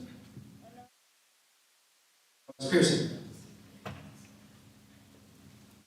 Good evening, Dr. Kramer. We received a PowerPoint, with some of the schools you work with. Do you remember the demographic for the Little Rock School District? I don't remember the exact demographics, I think they're in there already. Little Rock is big, as you know, and so the demographics in each site would be slightly different. It's a city school district, so I don't know exactly what the demographics were there. We work in all kinds of places, and have turned around, one of the early turnarounds we did was in a high school that was the lowest performing in the state of Oklahoma for 7 years. It was called the Dropout Factory on Oklahoma, and that was front page in Ground Zero in education. The administrator for that school is one of your coaches. And we worked there for 3 or 4 years and turned that school around on the A through F scale from an F, below an F, because not enough kids were even tested, all the way to 1 point off of an A. So we do a lot of work. It takes some time, it depends on where we are. It depends on the system and what you work in, but we're here to help you get better results for your kids. Okay, and was that school U.S. Grant Yes. high school? Okay. And what other urban schools have you worked with throughout the country or within Missouri? We worked in Huntsville, Texas, the entire district, Glendale, Arizona Elementary District, Cartwright Elementary District in Arizona. We've worked in Osceola in Arkansas, which is a takeover district as well, Pine Bluff School District in Arkansas.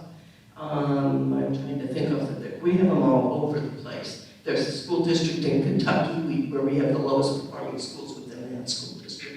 We work in Riverview Gardens, for instance. We have a whole team there in Riverview Gardens as well, right near here. So we've got California schools. We're all over the country. Okay, so in Riverview Gardens is the only other urban school? No, those schools are pretty much. I'm saying in Missouri, in St. Louis. Yes. Okay, thank you. That's all that I have. Yeah. Thank you, Ms. Pearson. Ms. Williams.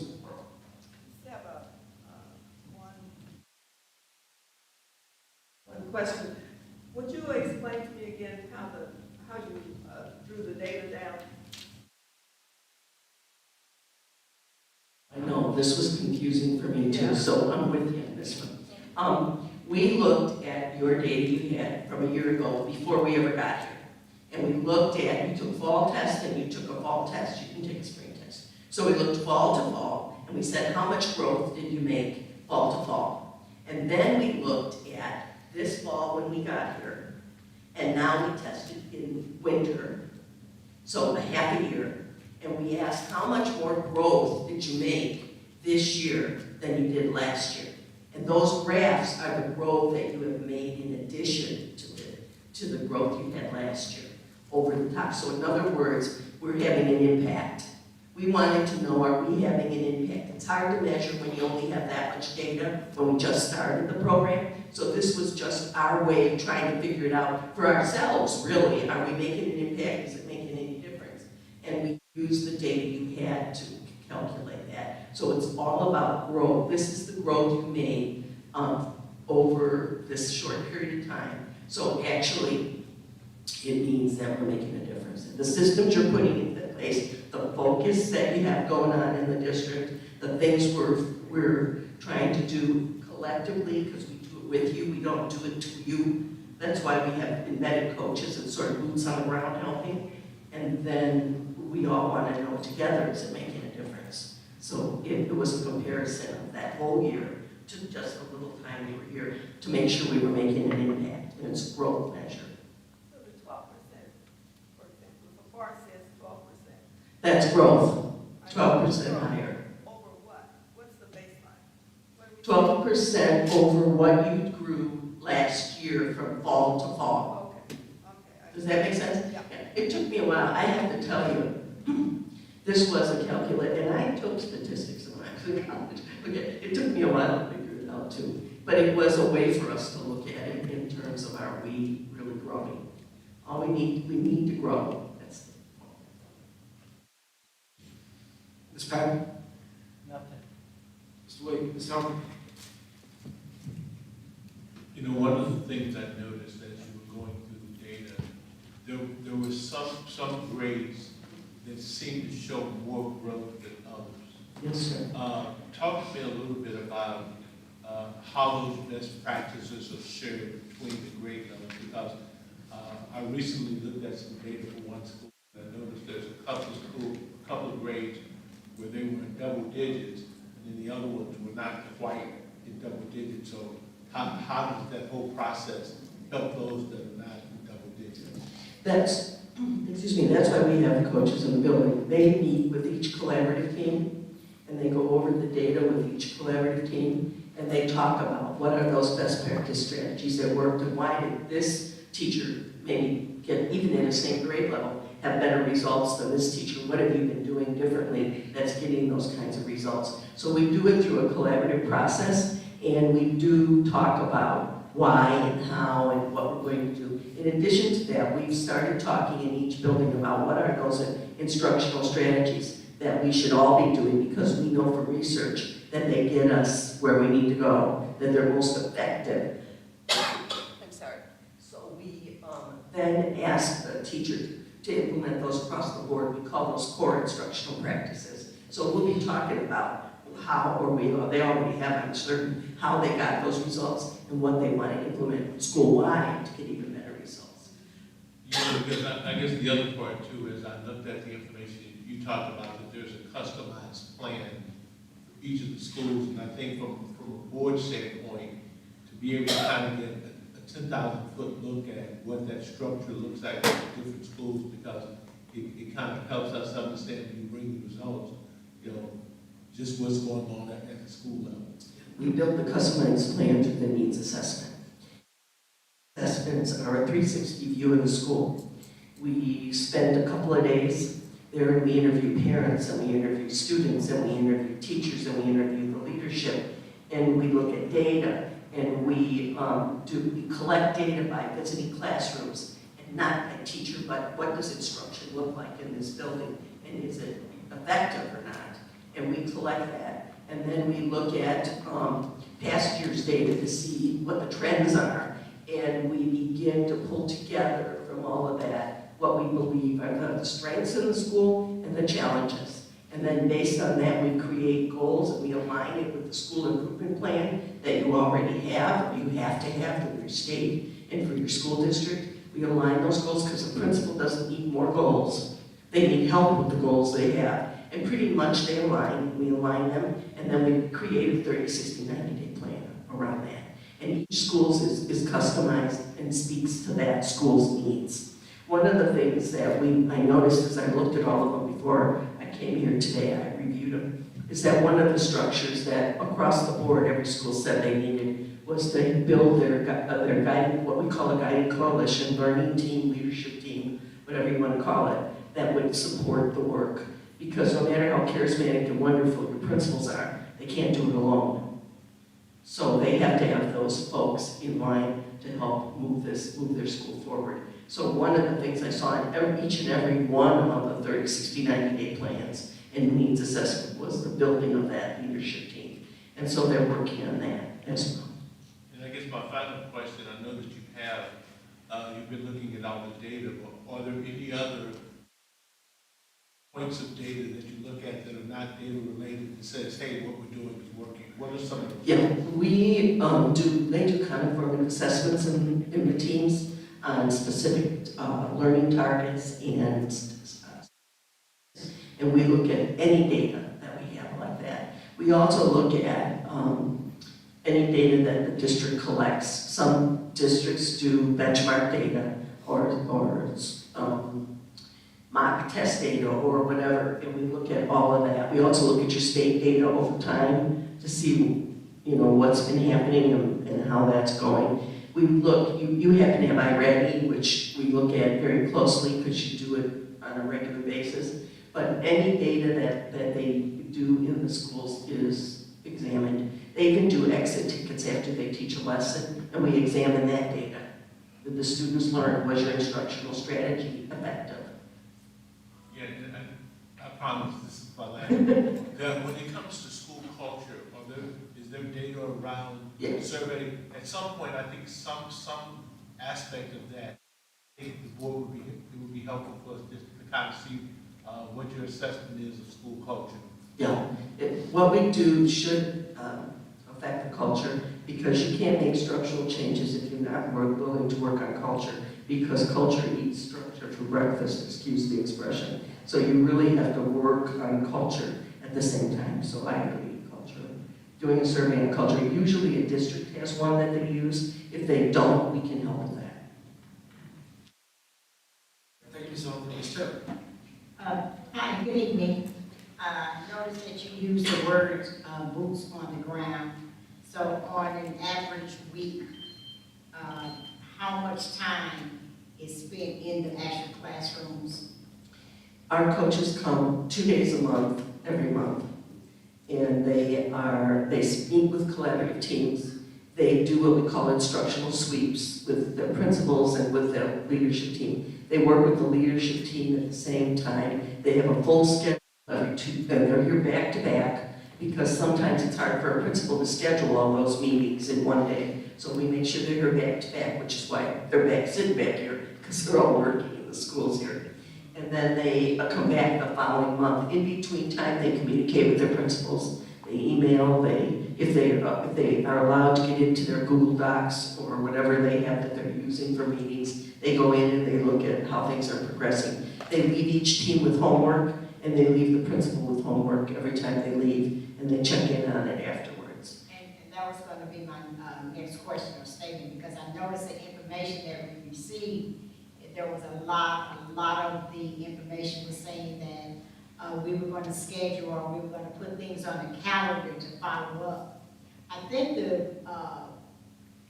maybe I had a misunderstanding when it was first presented to us, because I remember specifically asking the gentleman after the meeting, would there be coaches, or would there be people that are actually going into the schools and helping? Because when you really look at it, you say twice a month they go in and they gather a lot of the data.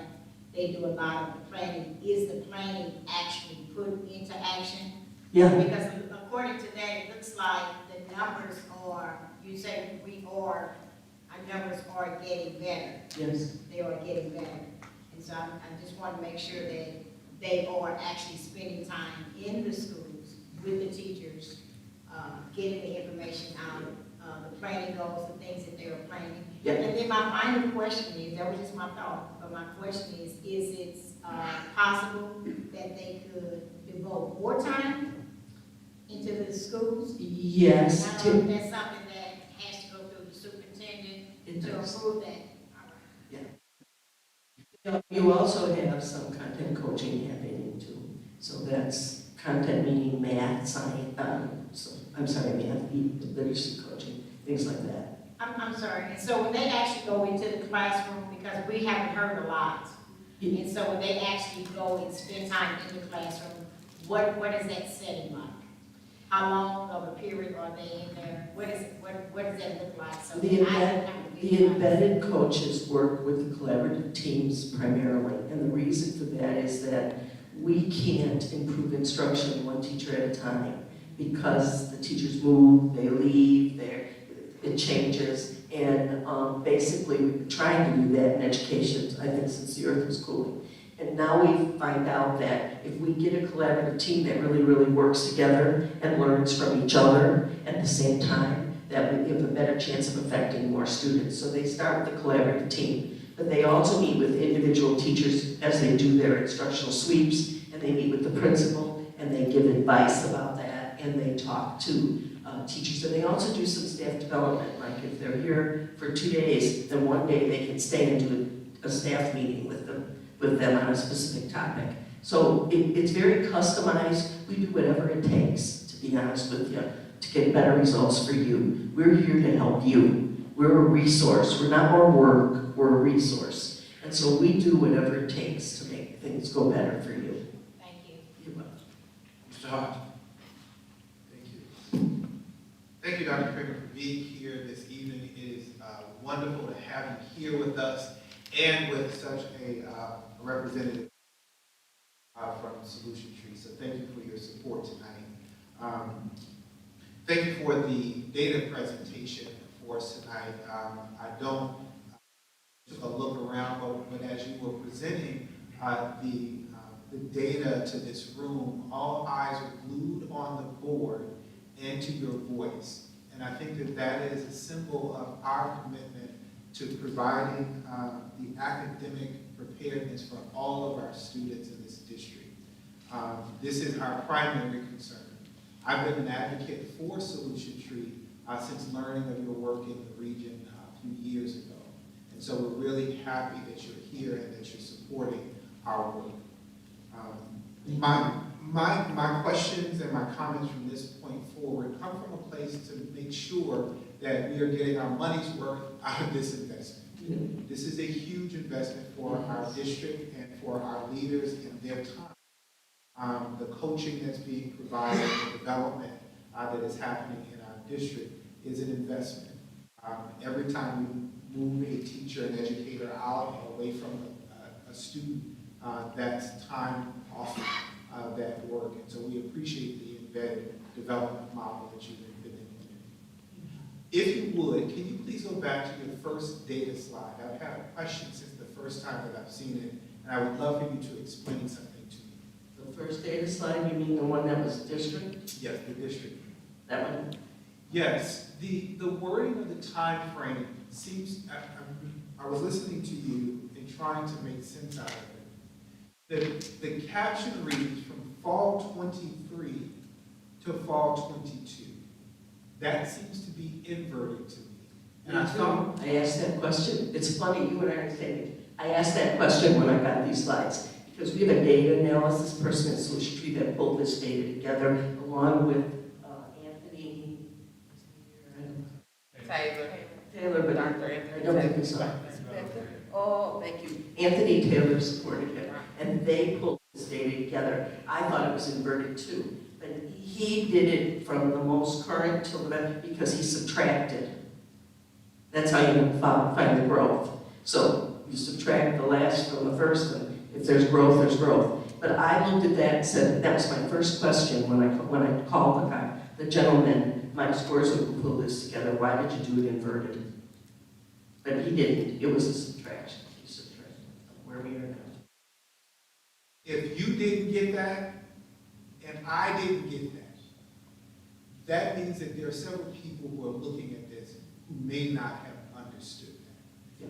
I shared this, I work at a local science, math and science university, and I took this data and I said, okay, tell me what you understand from it as our data person for our university, math instructor.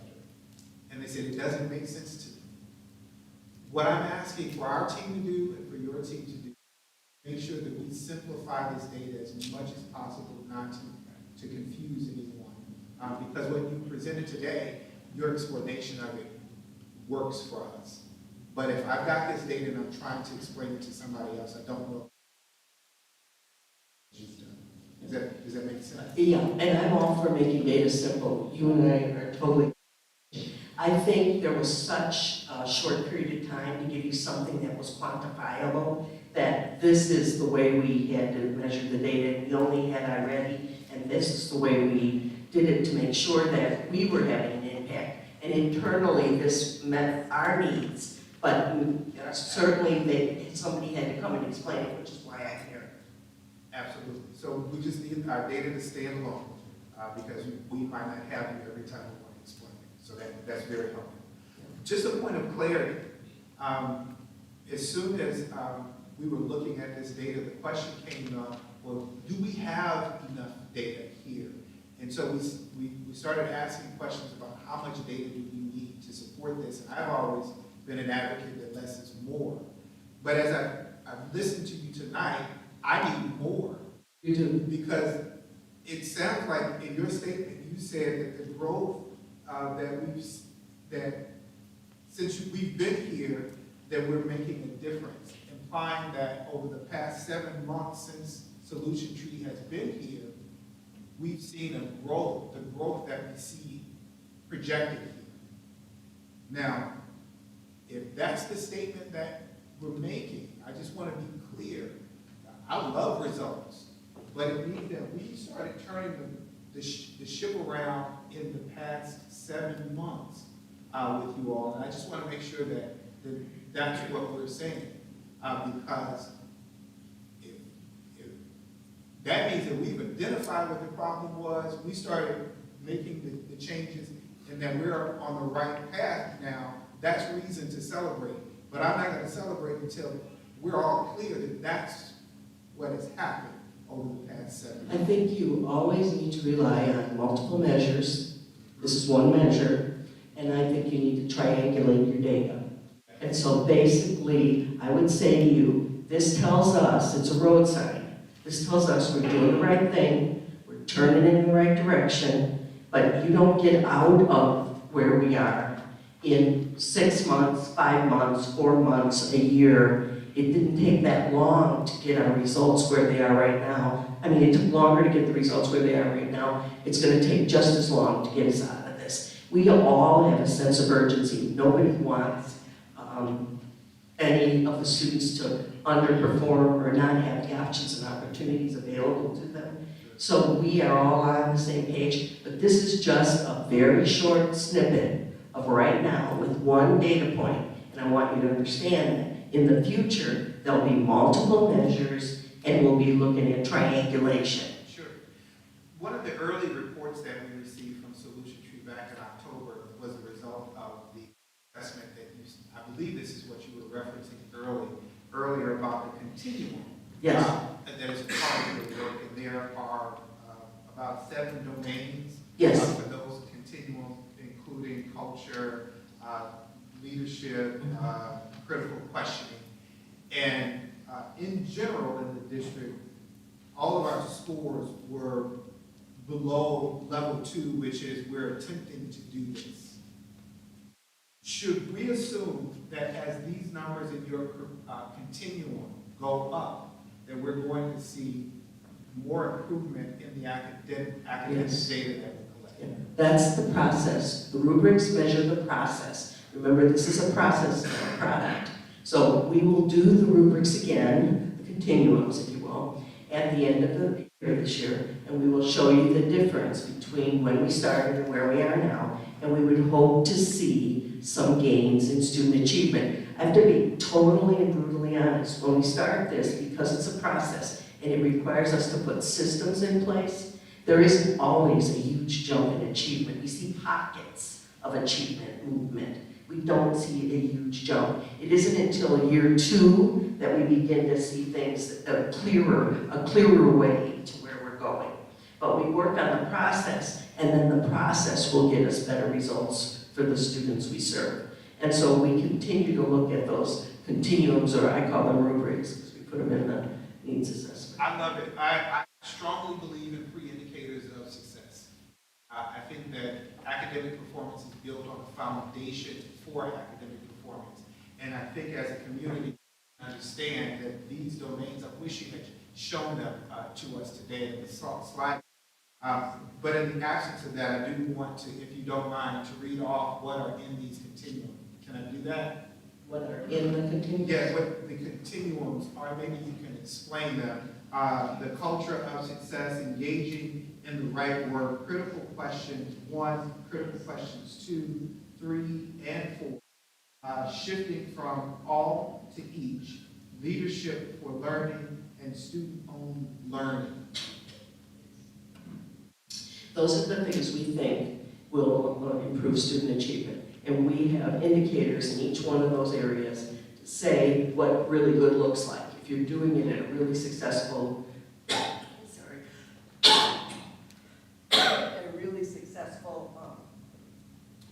manner, then you would be at this point on the continuum.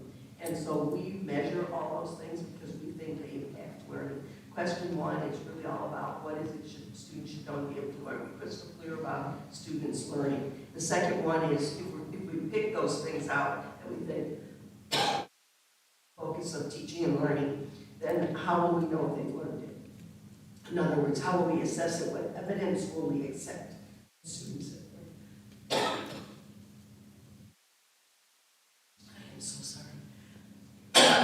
And then question 3 is, what do we do when we get information question 4 is, what do we do if we get information that says they have? And so we answer those 4 questions, and we look at our instructional processes to say, are we actually teaching, and are all students learning? Because our focus is on making sure that all students learn at high levels. And so basically, we go through those 4 questions. And the leadership role is really about shared leadership. That's the leadership team I just talked about, because a principal can't do it alone. So we measure how shared and is the leadership in the building. Every teacher that stands up in front of a student is a leader. So we're all leaders. So how do we create that leadership model where we all own the responsibility for this? And so that's what that one's all about. And then the last one is, how do we engage students in the process? Because they're the missing piece. Because if students aren't the ones that are engaged in this, the last time I checked, none of us take the math test for a student. The student has to do that. So we have to engage them from the beginning, and not just engaging them in learning, but owning the learning, partnering with them, so that they're as important in the process, if not more important than we, the adults, are. And so how do we make that happen in a classroom, in a school? And so we work on those things. That's sort of a short little synopsis of what those really entail. The culture of success is all about creating a learning-focused culture, one in which everyone is successful and it's okay to take risks in learning, because, you know, mistakes are the best way to learn, frankly. Thank you so much. We really appreciate your time. I have no questions. Thank you, Dr. Green. Thank you. Moving on to item number 7, items for discussion or interaction. 7.01 bond funding financing effort. I think Mr. Brooks, you. Good evening again, board. We want to this time bring forward Lorenzo Boyd. He's the managing director with our bond underwriter, Stephen Nicholas. And we also have in the audience Eric Creech, who is a senior attorney with the bond counsel, Gilmore and Bell. This time, Lorenzo will come forward. Thank you, Arthur. Good evening to the governing board, Dr. Triplett, and members of the staff and the community. My name is Lorenzo Boyd, Managing Director of Investment Banking for Stifel. I just want to say I didn't bring physical gifts, but I did bring gifts of dollars and cents. So my presence is your present. That was a play on words there. Back in 2019, the collaborative issued $10 million of general obligation bonds with an actual optional call date of 2024. About 6 weeks ago, we started the process of looking to refinance those bonds for savings. The $10 million that was issued in 2019. Under new federal rules, we're not allowed to actually refinance bonds for savings to within 90 days of their call date. The call date on these particular bonds were March of 2024. So we started looking at this process probably really about 6 weeks ago, but we started identifying just the opportunity probably about a year ago, hoping that interest rates would stay where they were, that we can refinance for savings. And as you may know, interest rates over the last 18 months have risen significantly in the municipal bond market. So municipal refinancings have essentially dried up for lots of municipal entities throughout the country, not only school districts, but cities and fire districts. So when we started this process, and actually when I started working with the collaborative did not have an underlying credit rating, so we went through that process. The collaborative was awarded an A- underlying credit rating by Standard & Poor's. There are a little over 520 school districts in the state of Missouri. There are about 145 that are now rated, and I'm proud to announce that when we were going through this process about 4 weeks ago, the collaborative was actually affirmed its underlying rating of A- from Standard & Poor's, which is in the top third of all school districts that are rated in the state of Missouri in terms of their underlying credit rating. And as you know, an underlying credit rating is similar to an individual credit score. So we're pleased with that process, and Mr. Brooks went through that process to actually get that affirmation of that rating. So this morning, we took the process of going into the municipal capital markets to refinance those bonds for like $7.5 million. We sold about $3.2 million actually within the first 3 hours. Before coming here today, we sold about almost another $3 million. So we only had to underwrite approximately almost $1 million into our inventory. And so we were able to sell, and actually able to save the collaborative, as I probably gave you a summary, we're actually able to sell the collaborative, save $673,000 over the next 3 years. The original final maturity of 2019 bonds was 2029, but because of the growth over the last 3 years in terms of 30% that all of Norfolk County has received, we were able to eliminate 2 years of the final maturity. So now the new bonds, instead of having a final maturity of 2029, have a final maturity of 2027. So we're able to eliminate the final 2 years and save the collaborative even more in that regard. So I think we're all set to actually close the issue on March 26th. And at that point, the bonds will officially be closed and we'll be ready for the next transaction. And I'm not sure if the attorney, Eric Reach, from Gilmore Bill, has anything to add, but we're certainly open to questions at this point. Thank you, Mr. Boyd. Ms. Pearson?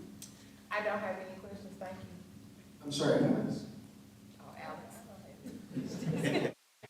I didn't mean to skip over you. Ms. Williams? Ms. Patton?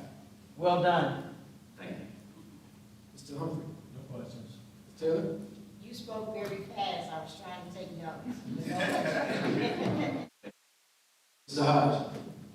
Thank you for protecting the financial interests of our district. Yes. And that is a great gift in your presence. Thank you. I echo the sentiments. I have no further questions. Appreciate it. And so I think all we need is a passage of the resolution to make the board action official. All right. Thanks, everyone. So with that, it's been presented before us, so I'll entertain a motion to approve the resolution. So, It's been moved and properly seconded. second. Any other discussion? All in favor, aye? Aye. Opposed, same privilege? The ayes have it. Thank you, Mr. Boyd. Thanks, everyone. All right. Moving on to item number 7.02. Mr. Brooks? Good evening, board. Really appreciate you all, Dr. Triplett. We just want to give basically, thank you, sir. Thanks, Jarvis. I don't know if you're trying to say that Lorenzo's hands are dirty. What that was all about, but smells good too. Just want to update you, the board, with regard to our audit.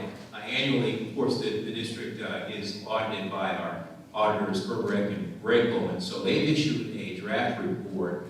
In that draft report, you see an opinion, an audit opinion. The district, actually, we have a few findings, but we've received the highest audit opinion that is possible with an unqualified, what's known as an unmodified opinion, in essence, where the auditors state, and I'm going to just read the actual audit opinion.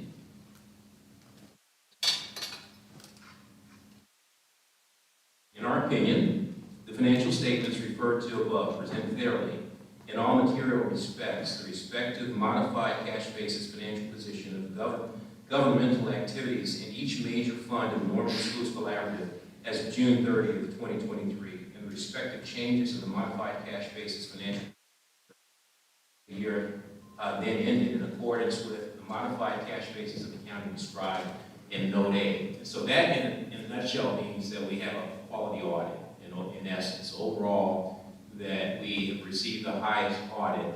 We do have a few findings that we need to correct that were the results of some things that we need to improve, and we're working with the auditors to ensure that we make even improvements in those areas as well. The auditors are actually finalizing the final report to you all. So this draft is largely 95% complete, but there were a few things that they are wrapping up. We've provided them with the additional information that they needed, and we're just waiting for that final draft to come. This time, we're ready to entertain any questions that you might have. Questions? Alex? Ms. Pearson? No question. Ms. Williams? Pat? No question. Mr. Humphrey? You made a statement, there were a few findings, briefly talked about those. Yes, so really, actually, toward the end of the audit report, the findings are listed by the auditors. They note that we had a couple of findings with regard to our county records. Back last year, we switched over, our payroll processing, we actually brought in and began processing payroll in two different, basically modules or products. And ADP was one, and we have our SysFin. And that caused some problems. That caused problems in reconciling our payroll with regards specifically to some of our benefits because we weren't getting reports back from ADP timely that helped us reconcile. So that was a finding. We rectified that. We've actually moved away from ADP, and we fully our payroll processing into SysFin fully. So that's being rectified as we speak. We made that cut over, that conversion, effective January 1st of this year.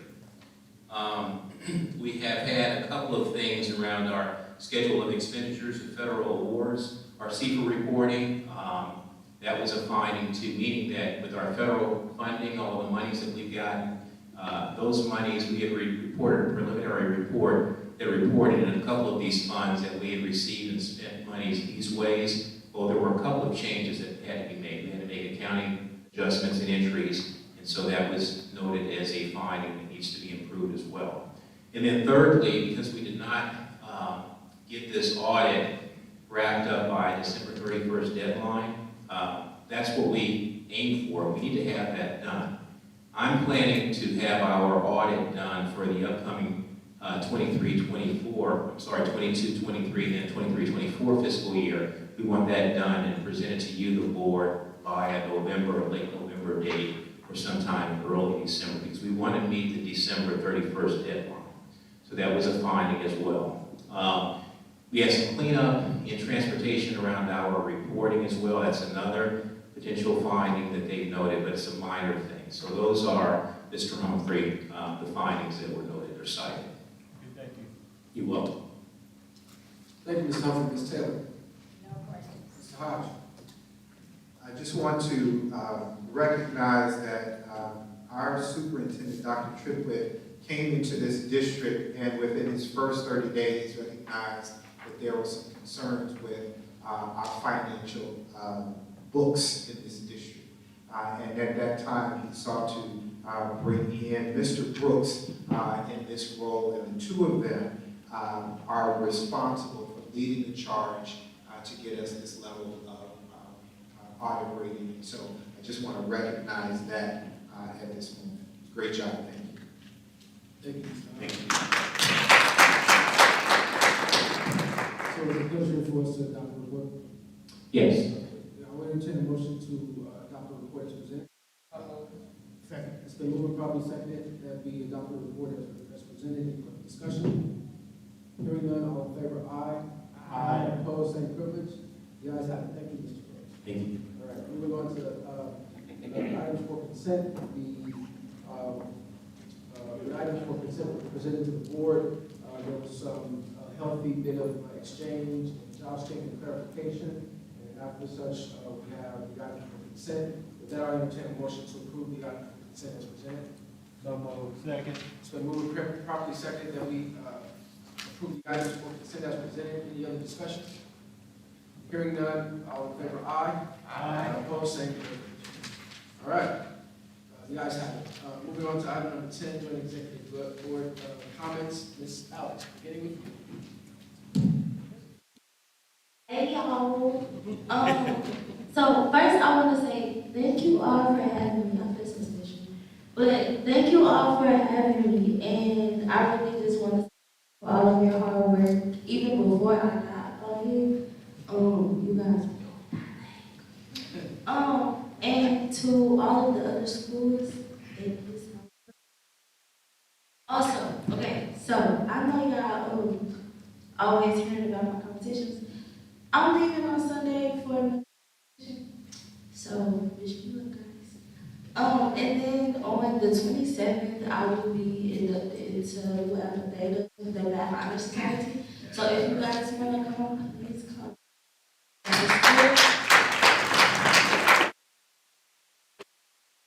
It's at 5 at the high school in West Cafeteria. So if you want to come, please come. Pearson. Good evening, everyone. First, congratulations to Coach Baker and the rest of the team. They are conference champs, state champs, district champs. He's coach of the conference coach of the year, along with the chess team. It's good to hear great things about our scholars because, as you all know, we hear a lot of negative things about our school and our scholars.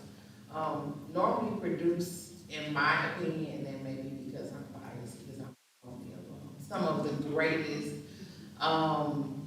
Americans, some of the greatest people in your city.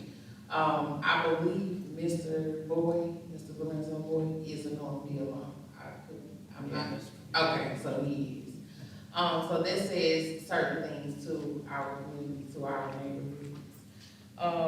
I do want to address that I give Jossie, Mr. Haynes from KI a hard time because before I was on this board, I was trying to figure out why is this construction taking so long. When he came along, where did you come from was my first question to him because I had never seen him. But since he's been on this project, he's been dedicated. And I say dedicated because he's been in meetings where he hasn't had to say anything. He was present. He stepped in and spoke with some of the students at the high school and he didn't have to. He spent his time and he didn't have to. So I give him a hard time, but he knows I'm coming from a great place. I want to speak on Mr. Brooks' presentation, the budget workshop. One of the things that he said was Normandy has rich history, and we do. Again, as I just stated, we have some of the greatest come out of Normandy. And I want us to continue to produce great scholars, great people. We have new administration. We will have a fully new elected school board, new facilities, new teachers, some of our old teachers, some of our old staff, our support staff. Let's continue to support them and also in the community. It is Missouri School Board Appreciation Month. I want to say thank you all for all of your gifts, all of your kind words, all of your support. I ran for the school board because I was taking a class. I never thought that I would run for a school board. When Ms. Williams first came to Normandy in 2004, I've known her since then. So she's been on the school board since 2009, but I've known her since 2004. She's been a great pillar to the school district, to the community. And I want to thank you personally, myself, Ms. Williams. I'm glad. But, and my other board members also, they've been in these positions. So they honored me with tips and great advice. But Ms. Williams have a special place in my heart. What the kids say, I don't play about her. With that being said, it's also Happy Women's History Month. A quote that reminds me of Ms. Williams and myself in the strong women on the school board and in the school district is the most common way people give up their powers by thinking they don't have any. And that's from author Alice Walker. We don't know the power that's in our words, so we need to keep encouraging our students, our scholars, our kids, whatever you want to call our babies, because now I'm finding myself calling them my babies. But speak powerful words into them, because if they continue to see the negative, they won't be able to see the positive. And there's positive things coming from the school district. I want to speak to our superintendent. He's been with us not long, and he's getting the butt of it. I'll give him the butt of it sometimes too, but you know, but I see that he's making great change. And change don't happen overnight, even though we want to. Trust me, I would like a lot of things to change overnight, but I know that they won't. But let's continue to support him, our administration, our teachers, because without them, my hat's off to teachers. And I'm gonna keep it short on that end. My hat is off to teachers. Again, thank you all, and you all have a good night. Ms. Pearson. Ms. Williams. This is my last official board meeting, so I'm really happy. Look at that. I had somebody away, I tell you that, you know? I'm going to read this because I don't want to go off too long. I came to Normandy in 2004. I was appointed to the board in 2009 and elected in 2010. In 2013, I was appointed by the to the JEGD of Normandy Collaborative. Throughout my Normandy journey, I have been inspired by the brilliance and talent of our students, the competence, passion, and grit of our staff, and the unwavering support of the 24-1 community. It has been a privilege to serve this district, and after hearing from some of the candidates tonight, I'm excited about the future of this district and this school board. Thank you.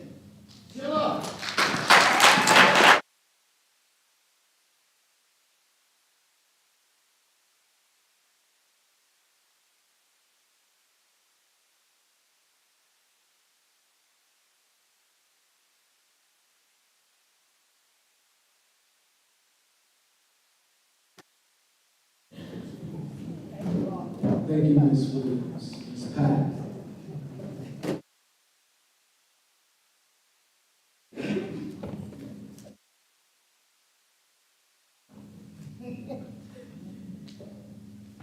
It has been an honor and a privilege to be a member of this board. 3 years, it all depends on how you look at them. I could say they were like dog years. But I would say these are 3 of the best years I've had. Being close and entrenched in this thing called education that I have much passion for the future. I can remember my first encounter and breakfast with Dr. Triplett. Y'all know you keep paying him, he likes to eat. He likes to eat. But his passion, and in this community, there are no degrees of separation.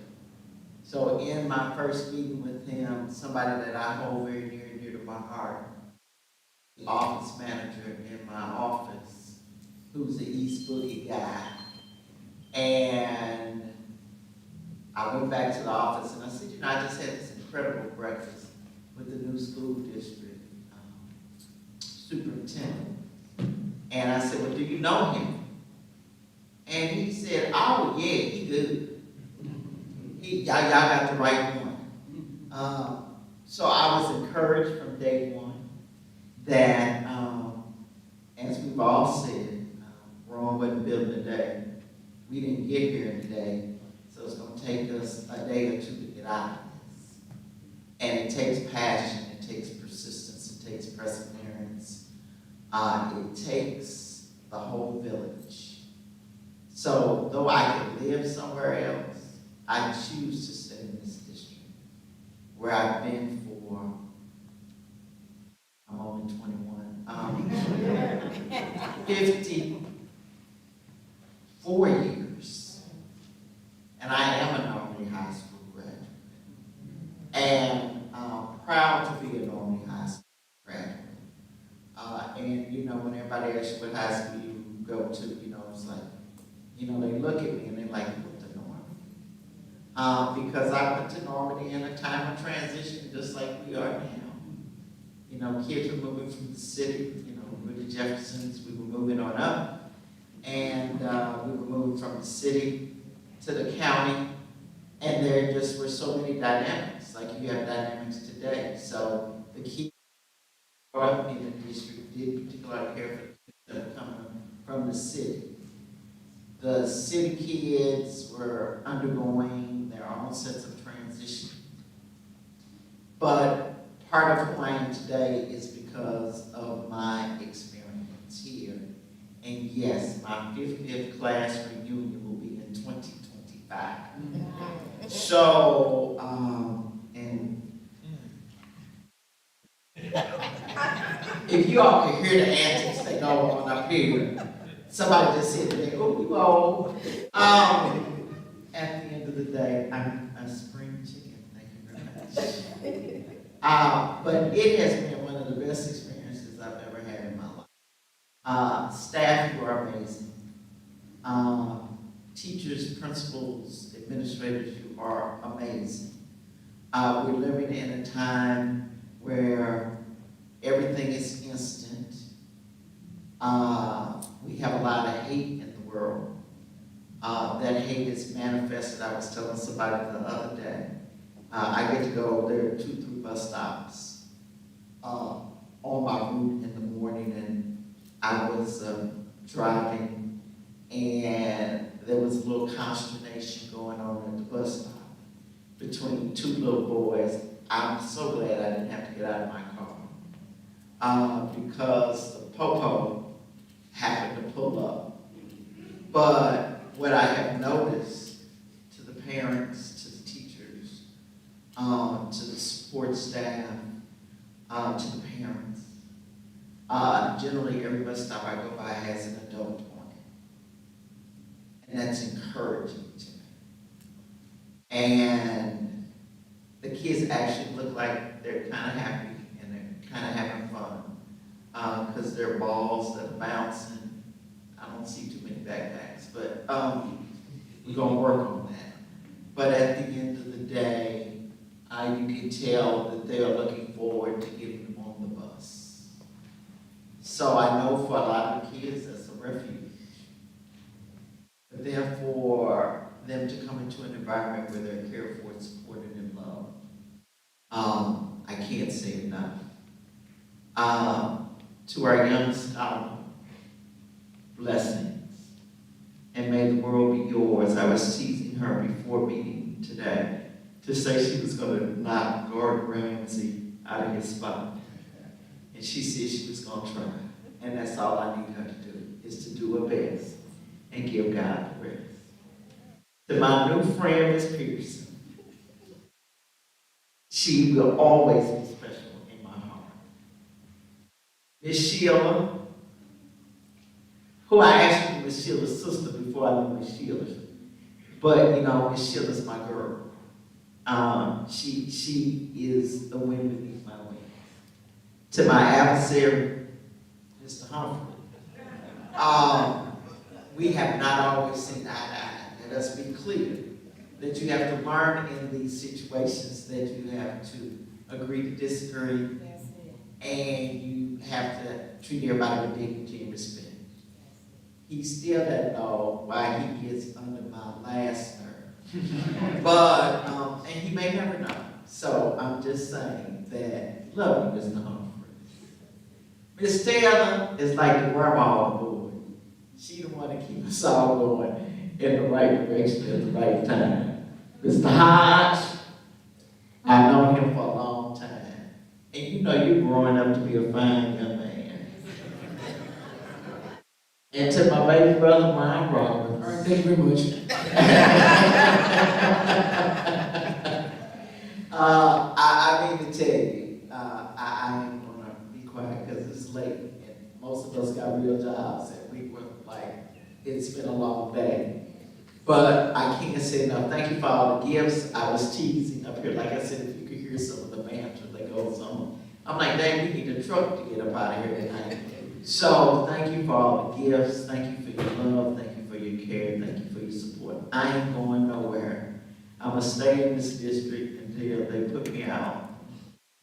And I'm going to be here still supporting and helping and cheerleading all the work that everybody in this room is doing, has done, and will do.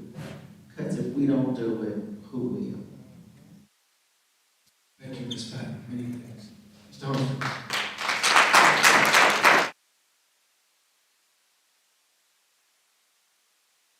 First of all, thank each group that provided a gift, the plaque, the dessert, the rose,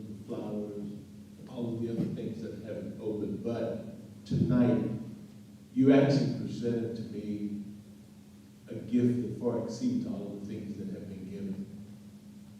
And that was the excellence that was demonstrated by our students today. You know, I looked at the wrestlers. It didn't they were 21 and 2. I look at the chess players. They're going off to the national high school chess competition. The young man that says he wants to become a chess master, I got a chance to play him at the high school. And I was saved by the bell. We had a very good game going. And he never made a mistake, he came for it. And as I was putting my defense back to kind of slow him down, the bell rang. And I looked at him and said, it's time to go to class. And I told him it was a great experience and we'll have to do that again so we can get to a point that we actually finish a game. You know, I looked at the student presentations. I looked at, you know, the basketball team. I've often said that I know when our students are being recognized by the broader community, we are doing the right things.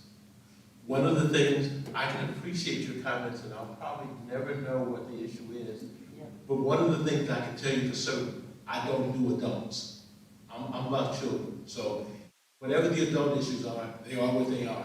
I stay focused on children and what can we deliver for them. It was just, you know, when I've said this before and I'll say it again, we've got to get to the point that the parents, this message resonate with parents. They must show up in the life of their children. It doesn't matter how you show up. If you can only show up one meeting or look at what's in the book bag or talk to them. We have to get more parents into the schools, into the buildings. Because once parents show up, it has a way of changing the dynamics of behavior. So I would say once again, I appreciate everything that everyone has done in the way of gifts. But like I said, the highlight for me was the excellence demonstrated by our children. Because it's the work of the teachers, the staff, and everyone that touches children. Tonight we saw the benefits of your labor. Thank you, Mr. Humphrey.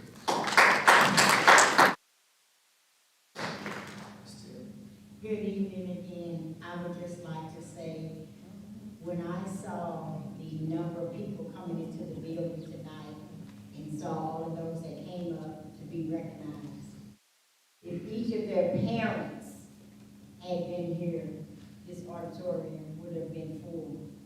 And I'm so thankful because it seems like each month we have a greater crowd of people who are attending the school board meetings. And it's so important for us because we make up Normandy. I'm not a Normandy graduate. I graduated from Sohan High School. That's okay. Somebody said it's okay, but I have been a Normandy resident for over 26 years. And so they often talk about me and say I'm the grandma of the group. Well, I can't help that because I have 7 grandchildren. And so it's just in me. But I'm just so thankful and so proud to see what the Normandy School District is doing.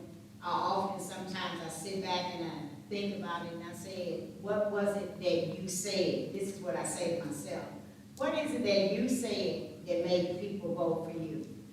I don't remember what the specific words were that I used. I don't know what it was that allowed people to vote for me. But now that I'm in this position, I take this position very seriously. And I am thankful because during the holiday seasons, I was working a lot of hours. I'm sitting in, y'all know I work at Macy's. In the Galleria, when you come out there, ask for me. All right. And I was working a lot of hours at that time, and there were things that I could not attend. And I'm thankful now I have the opportunity. And so anytime anything comes up that's in regards to the Normandy School District, I just write a little note, I hand it to my manager, and I say, I need to be off because I need to be at Normandy. And so I'm so thankful to be a part of the Normandy School Board. I'm looking forward to those that are the candidates that are running. We don't know who's going to win because we don't know, we don't know who's going to be, but God knows. And so we look forward to the candidates. One other thing I wanted to make mention on, we had opportunity to sit with Mr. Terrence Peterson and Lisa Nieder on the other day, and we were going over the board norms. And there were so many things that were discussed in that training. It was more like a training class. And I believe, Ron, we really got to know one another very well. And I've always said, we make a great team. These people that are sitting here, we laugh and we talk about one another, we make little comments. But I believe we work well together, we're fitted together. And so even though we have different personalities, which we do, we have different thought processes, guess what? When it all comes down to it, when Ms. Teresa read those board norms, we came together as a board and we decided these are the board norms that we want to have for the Normandy School District. And so I'm just proud to be a board member. I didn't know I was going to get gifts today, but I tell you, I'm just so excited, I don't know what to do. And I think I may need some help. Did we get the leaders here? We need to carry it over with us, Captain. We got to take it to the next room. Take it with you. Take it with you. All right, okay, well, I'll take it. I just make sure, I kept trying to push Williams over because I wanted to make sure we separate. But I am so thankful to be a part of this board. And I just want to say, keep up the good work. And to the teachers, the principals, staff, to each of you in the Normandy School District, this board, we are behind you. We're behind you. Superintendent, we're behind you. We're pushing him. And sometimes we push him, I mean literally push him. But we're pushing him to do what's best for the Normandy School District. And guess what? Look at us now. According to what Solution Tree said, we're coming up.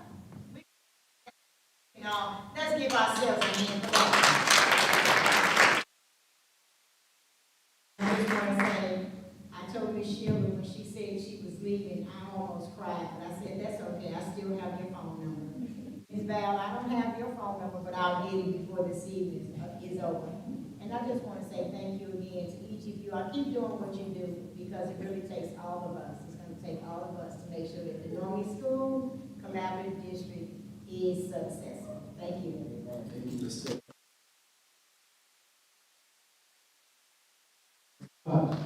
Thank you, sir. I've got a checklist, so I'll be brief.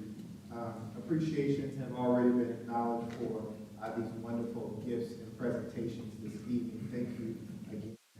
Thank you to our candidates who came out this evening, and 2 of them have stayed for the entire meeting, which I think needs to be recognized.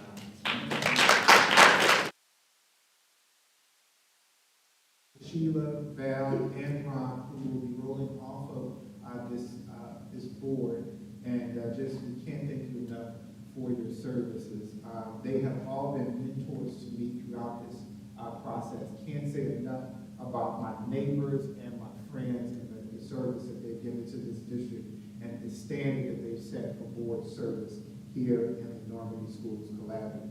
I want to recognize Ms. Gilliard and our HR staff and all of our team that came out on Saturday and hosted a career fair in this district. Probably saw it on the billboard, heard it on the radio, saw it in our publications. Folks came out on Saturday. I needed to see it for myself. There were so many people who came and showed interest in being a part of this team. And I am so proud of the folks, the faculty, staff, and our students who represented this district and what we stand for. Repeatedly, I've heard over and over again folks saying, listen, it is great to want to come to this district. Thank you for being here. But this is not just a job. You have to be chosen and led for this effort. And so thank you all for putting the message out there about the great work that we're doing and the great workers that are required to do that work. We've been on the right path tonight. Our discussion with Solution Tree tonight, I'm not convinced that they put us on the right path in the past 7 months. We've been on the right path for the past 10 years, 20, 30 years. And I believe that we will continue to make the strides necessary, that we've been turning this district in the right direction with the work that we're doing. Sometimes it takes somebody from the outside to say, hey, you're doing the right things, do more of that.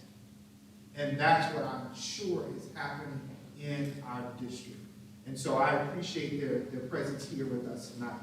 I love our chess team and our chess club. I want to make a clarification. We have a chess club that's almost like the minor league for chess that happens every lunch period at our high school. That chess club is open to everybody to come, play, enjoy, relax, and do the great things that chess players do. We have a chess team at our high school that you saw tonight, and they have to come to those meetings. They have to have their academic performance. They have to get professional coaching and training. And because of their commitment, they're getting national attention and support. They are literally elevating chess in our district to a level I have never seen. I played tournament chess for 7 years and never went to a national championship. They are awesome, and they deserve a round of applause. Last thing to our candidates, since you were still here, I've got a message for you and for those who may be watching who are part of this board. We've been recognized tonight that you need to understand that public schools should be an extension of the values, hopes, and dreams of the families who entrusted their children to our care. Agreeing to serve on a school board is a noble investment. Thank you for your candidacy and your interest in investing in our children. Tonight you heard from Jossie about one of our community members.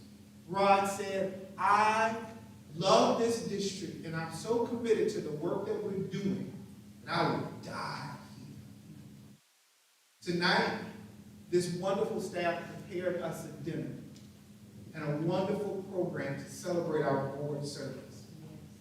And Ms. Grigsby opened us up with a prayer, and in her prayer, she said that your labor is not in vain.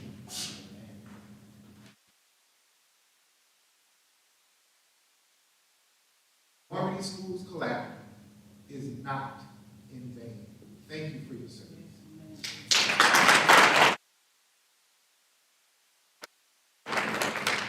So, thank you to my fellow board members of the Science Dixon Health and Technology team. There was we always have, and there was a moment most recently that Ms. Briggs, she shared something with us, with me and Dr. Triplett in particular. And it distracted me for a good 15, 30 minutes, right? Because it was so hilarious, it was spot on, it was after one of our sessions. And I just want to, I don't have the eloquence to really talk about it, so I'm going to show you an example of what it probably was. Hit it, please.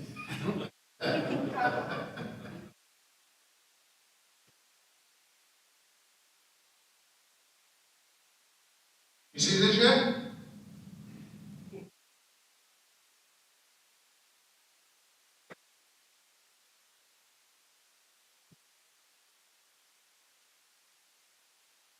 You know, all of you, it comes down on my head. Oh, Frank, look, this is a detail. It's like you're a big bird with radar, and I'm tired of getting hit.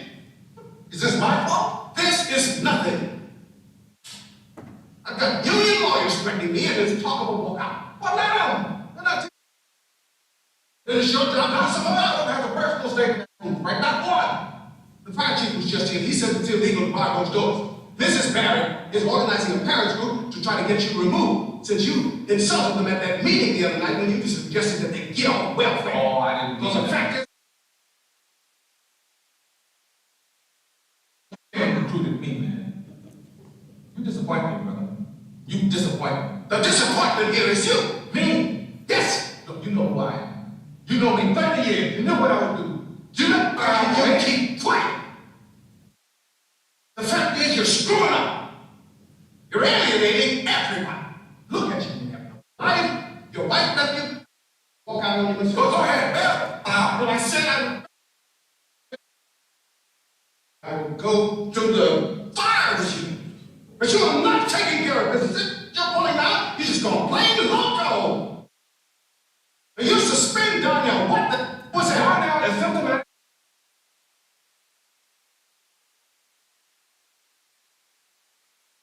So he dumped that desk right on top of your head. Well, right on, good for him. You will reinstate that thing in your ear.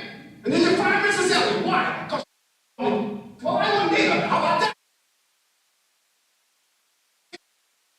We couldn't get her back now if we want. I don't have time for Mrs. Elliott.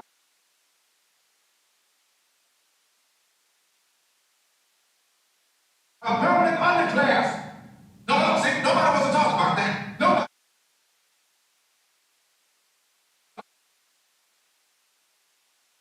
What kind of knows I'm going to do about personal matters are going to cost us the war.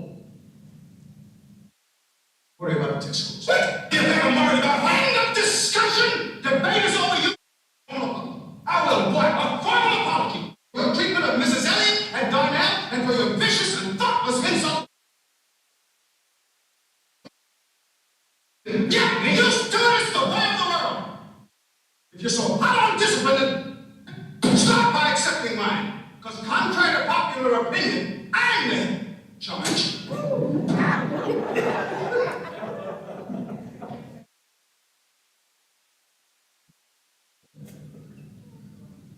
Come on, let's get something.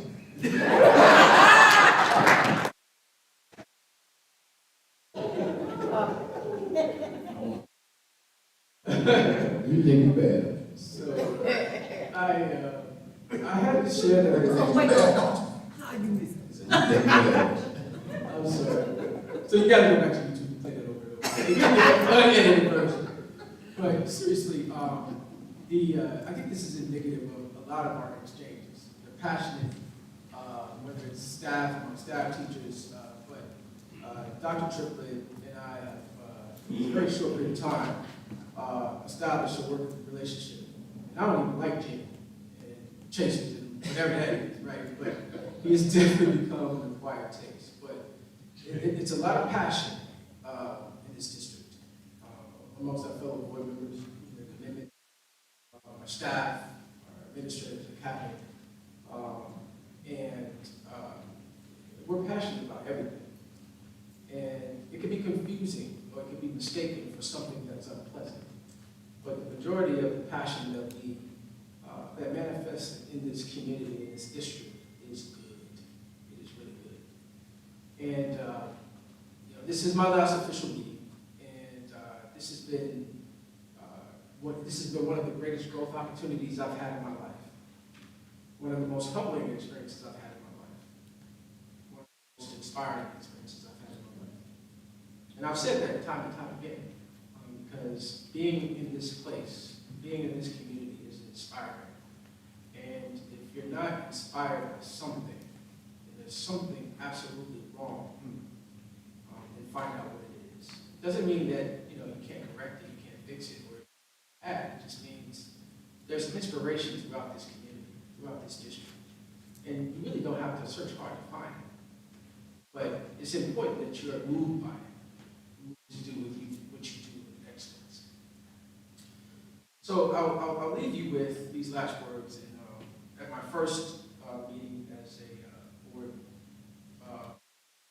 member, and throughout my time here, I've been reminded by this poem that was often recited by Dr. Benjamin Elijah Benitez, who is responsible for what we call the Morehouse Mystique. He would recite it during the Common Forum every Thursday for our students. And it was God's name. And it says, I only have a minute, only 60 seconds in it.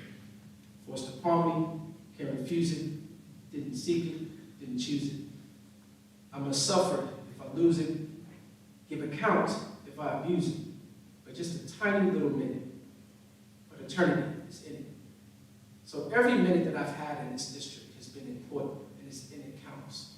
And every minute that you have in this district to inspire these students count. So cherish those minutes, use them wisely, and continue to inspire each other, but more importantly, inspire our students. Thank you for your support, thank you for what you do, and I'm really proud to be considered vicariously as a member of the board of White.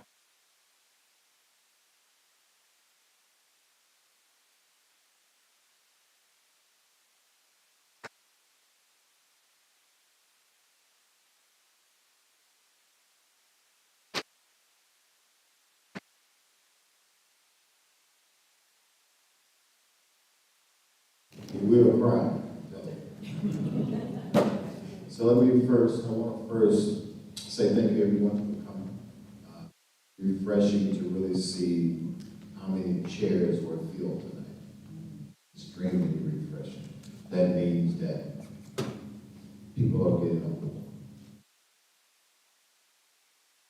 One of the best ingredients for anyone success is relationships.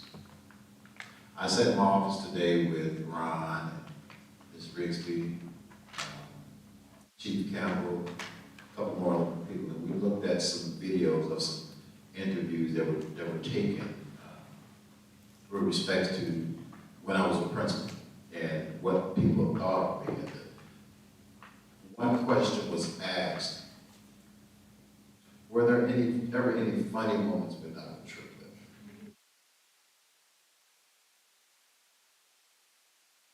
Everyone said, oh, dang. Why am I bringing that up?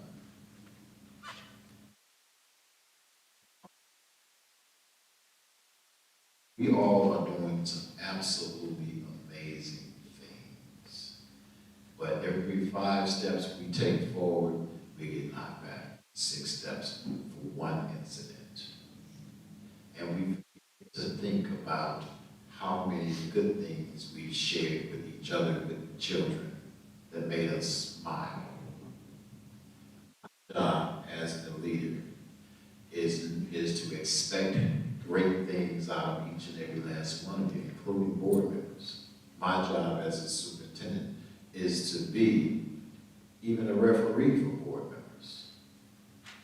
My job as a superintendent is to be a supporter of staff and children. My job as a superintendent is to be a relationship builder. My job as a superintendent is to be his father for children.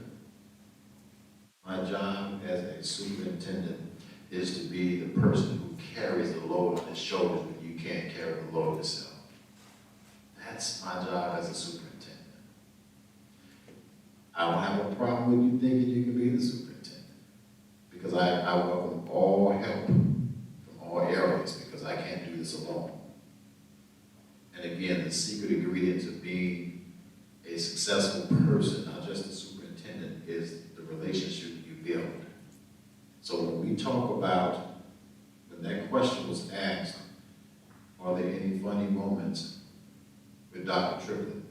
There are always funny moments. My job is to make you smile at the beginning of the day, so when you go through your troubles throughout the day, you can remember the superintendent put a smile on your face, and so you can smile in front of those kids, irrespective of the issues they have going on at home. So I challenge everyone in here to continue to smile doing this work. Do not let all of those things that the media puts out on the district, because we're not the only ones in the media. People think things are germane to Normandy, and it's not. It's happening all over. Stay focused. Keep your eyes on the prize, because we're turning the corner. Turning the corner. And if you can't see it by now, there's a reason I gave this. About 98% of the district has a $2 bill in an ID. There's a reason I gave you that $2 bill. It symbolizes in belief. Believe. Believe in what you're doing. Believe in our children. Believe in your leadership. More importantly, believe in yourself. With our deepest appreciation, the Normandy Schools Collaborative hereby honors our exiting board president, Ronald Lewis Roberts, Vice President Harlan Hodge, our Secretary Treasurer, Violet Taylor, one of our board directors, Mr. William Humphrey, wonderful exiting board directors, Ms. Valerie Patton, and of course the Queen Bee, exiting long city board member, Ms. Sheila Grimes Williams, and our final board director, Ms. Teresa Pearson. This gift, recognition of your passion, unconditional commitment to enduring, dedicated service to the district. We thank you, we applaud you, we love you, and we truly appreciate you. Thank you.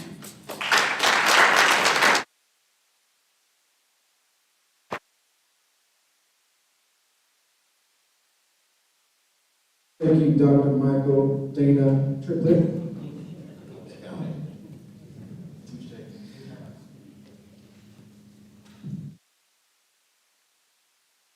Last, not least, our amazing, this young lady over there, I said this before, this young lady called me over Christmas break, and there was an issue with one of her friends not having housing. I immediately got on the phone to Michelle Shumpert and Chris Kramer, and we really dug in. Saturday night, Sunday morning. By Monday, with the work of Michelle and I talked all day Sunday. By Monday, that family had an apartment. So thank you, Alex Bell.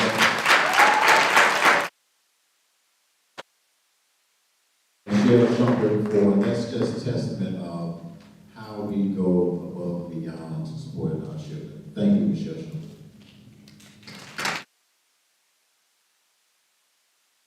All right, with that, we have some matters that we need to address in executive session. So with that, I'll entertain a motion to move to executive session. So moved. It's been moved and properly seconded that we move to executive session by roll call. Ms. Rigsby.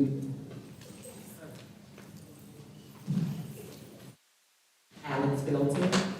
Ms. Pearson. Yes. Ms. Williams. Patton. Yes. Mr. Humphrey. Yes. Ms. Taylor. Mr. Howard. Yes. Mr. Roberts. Yes. Thank you. All right, board.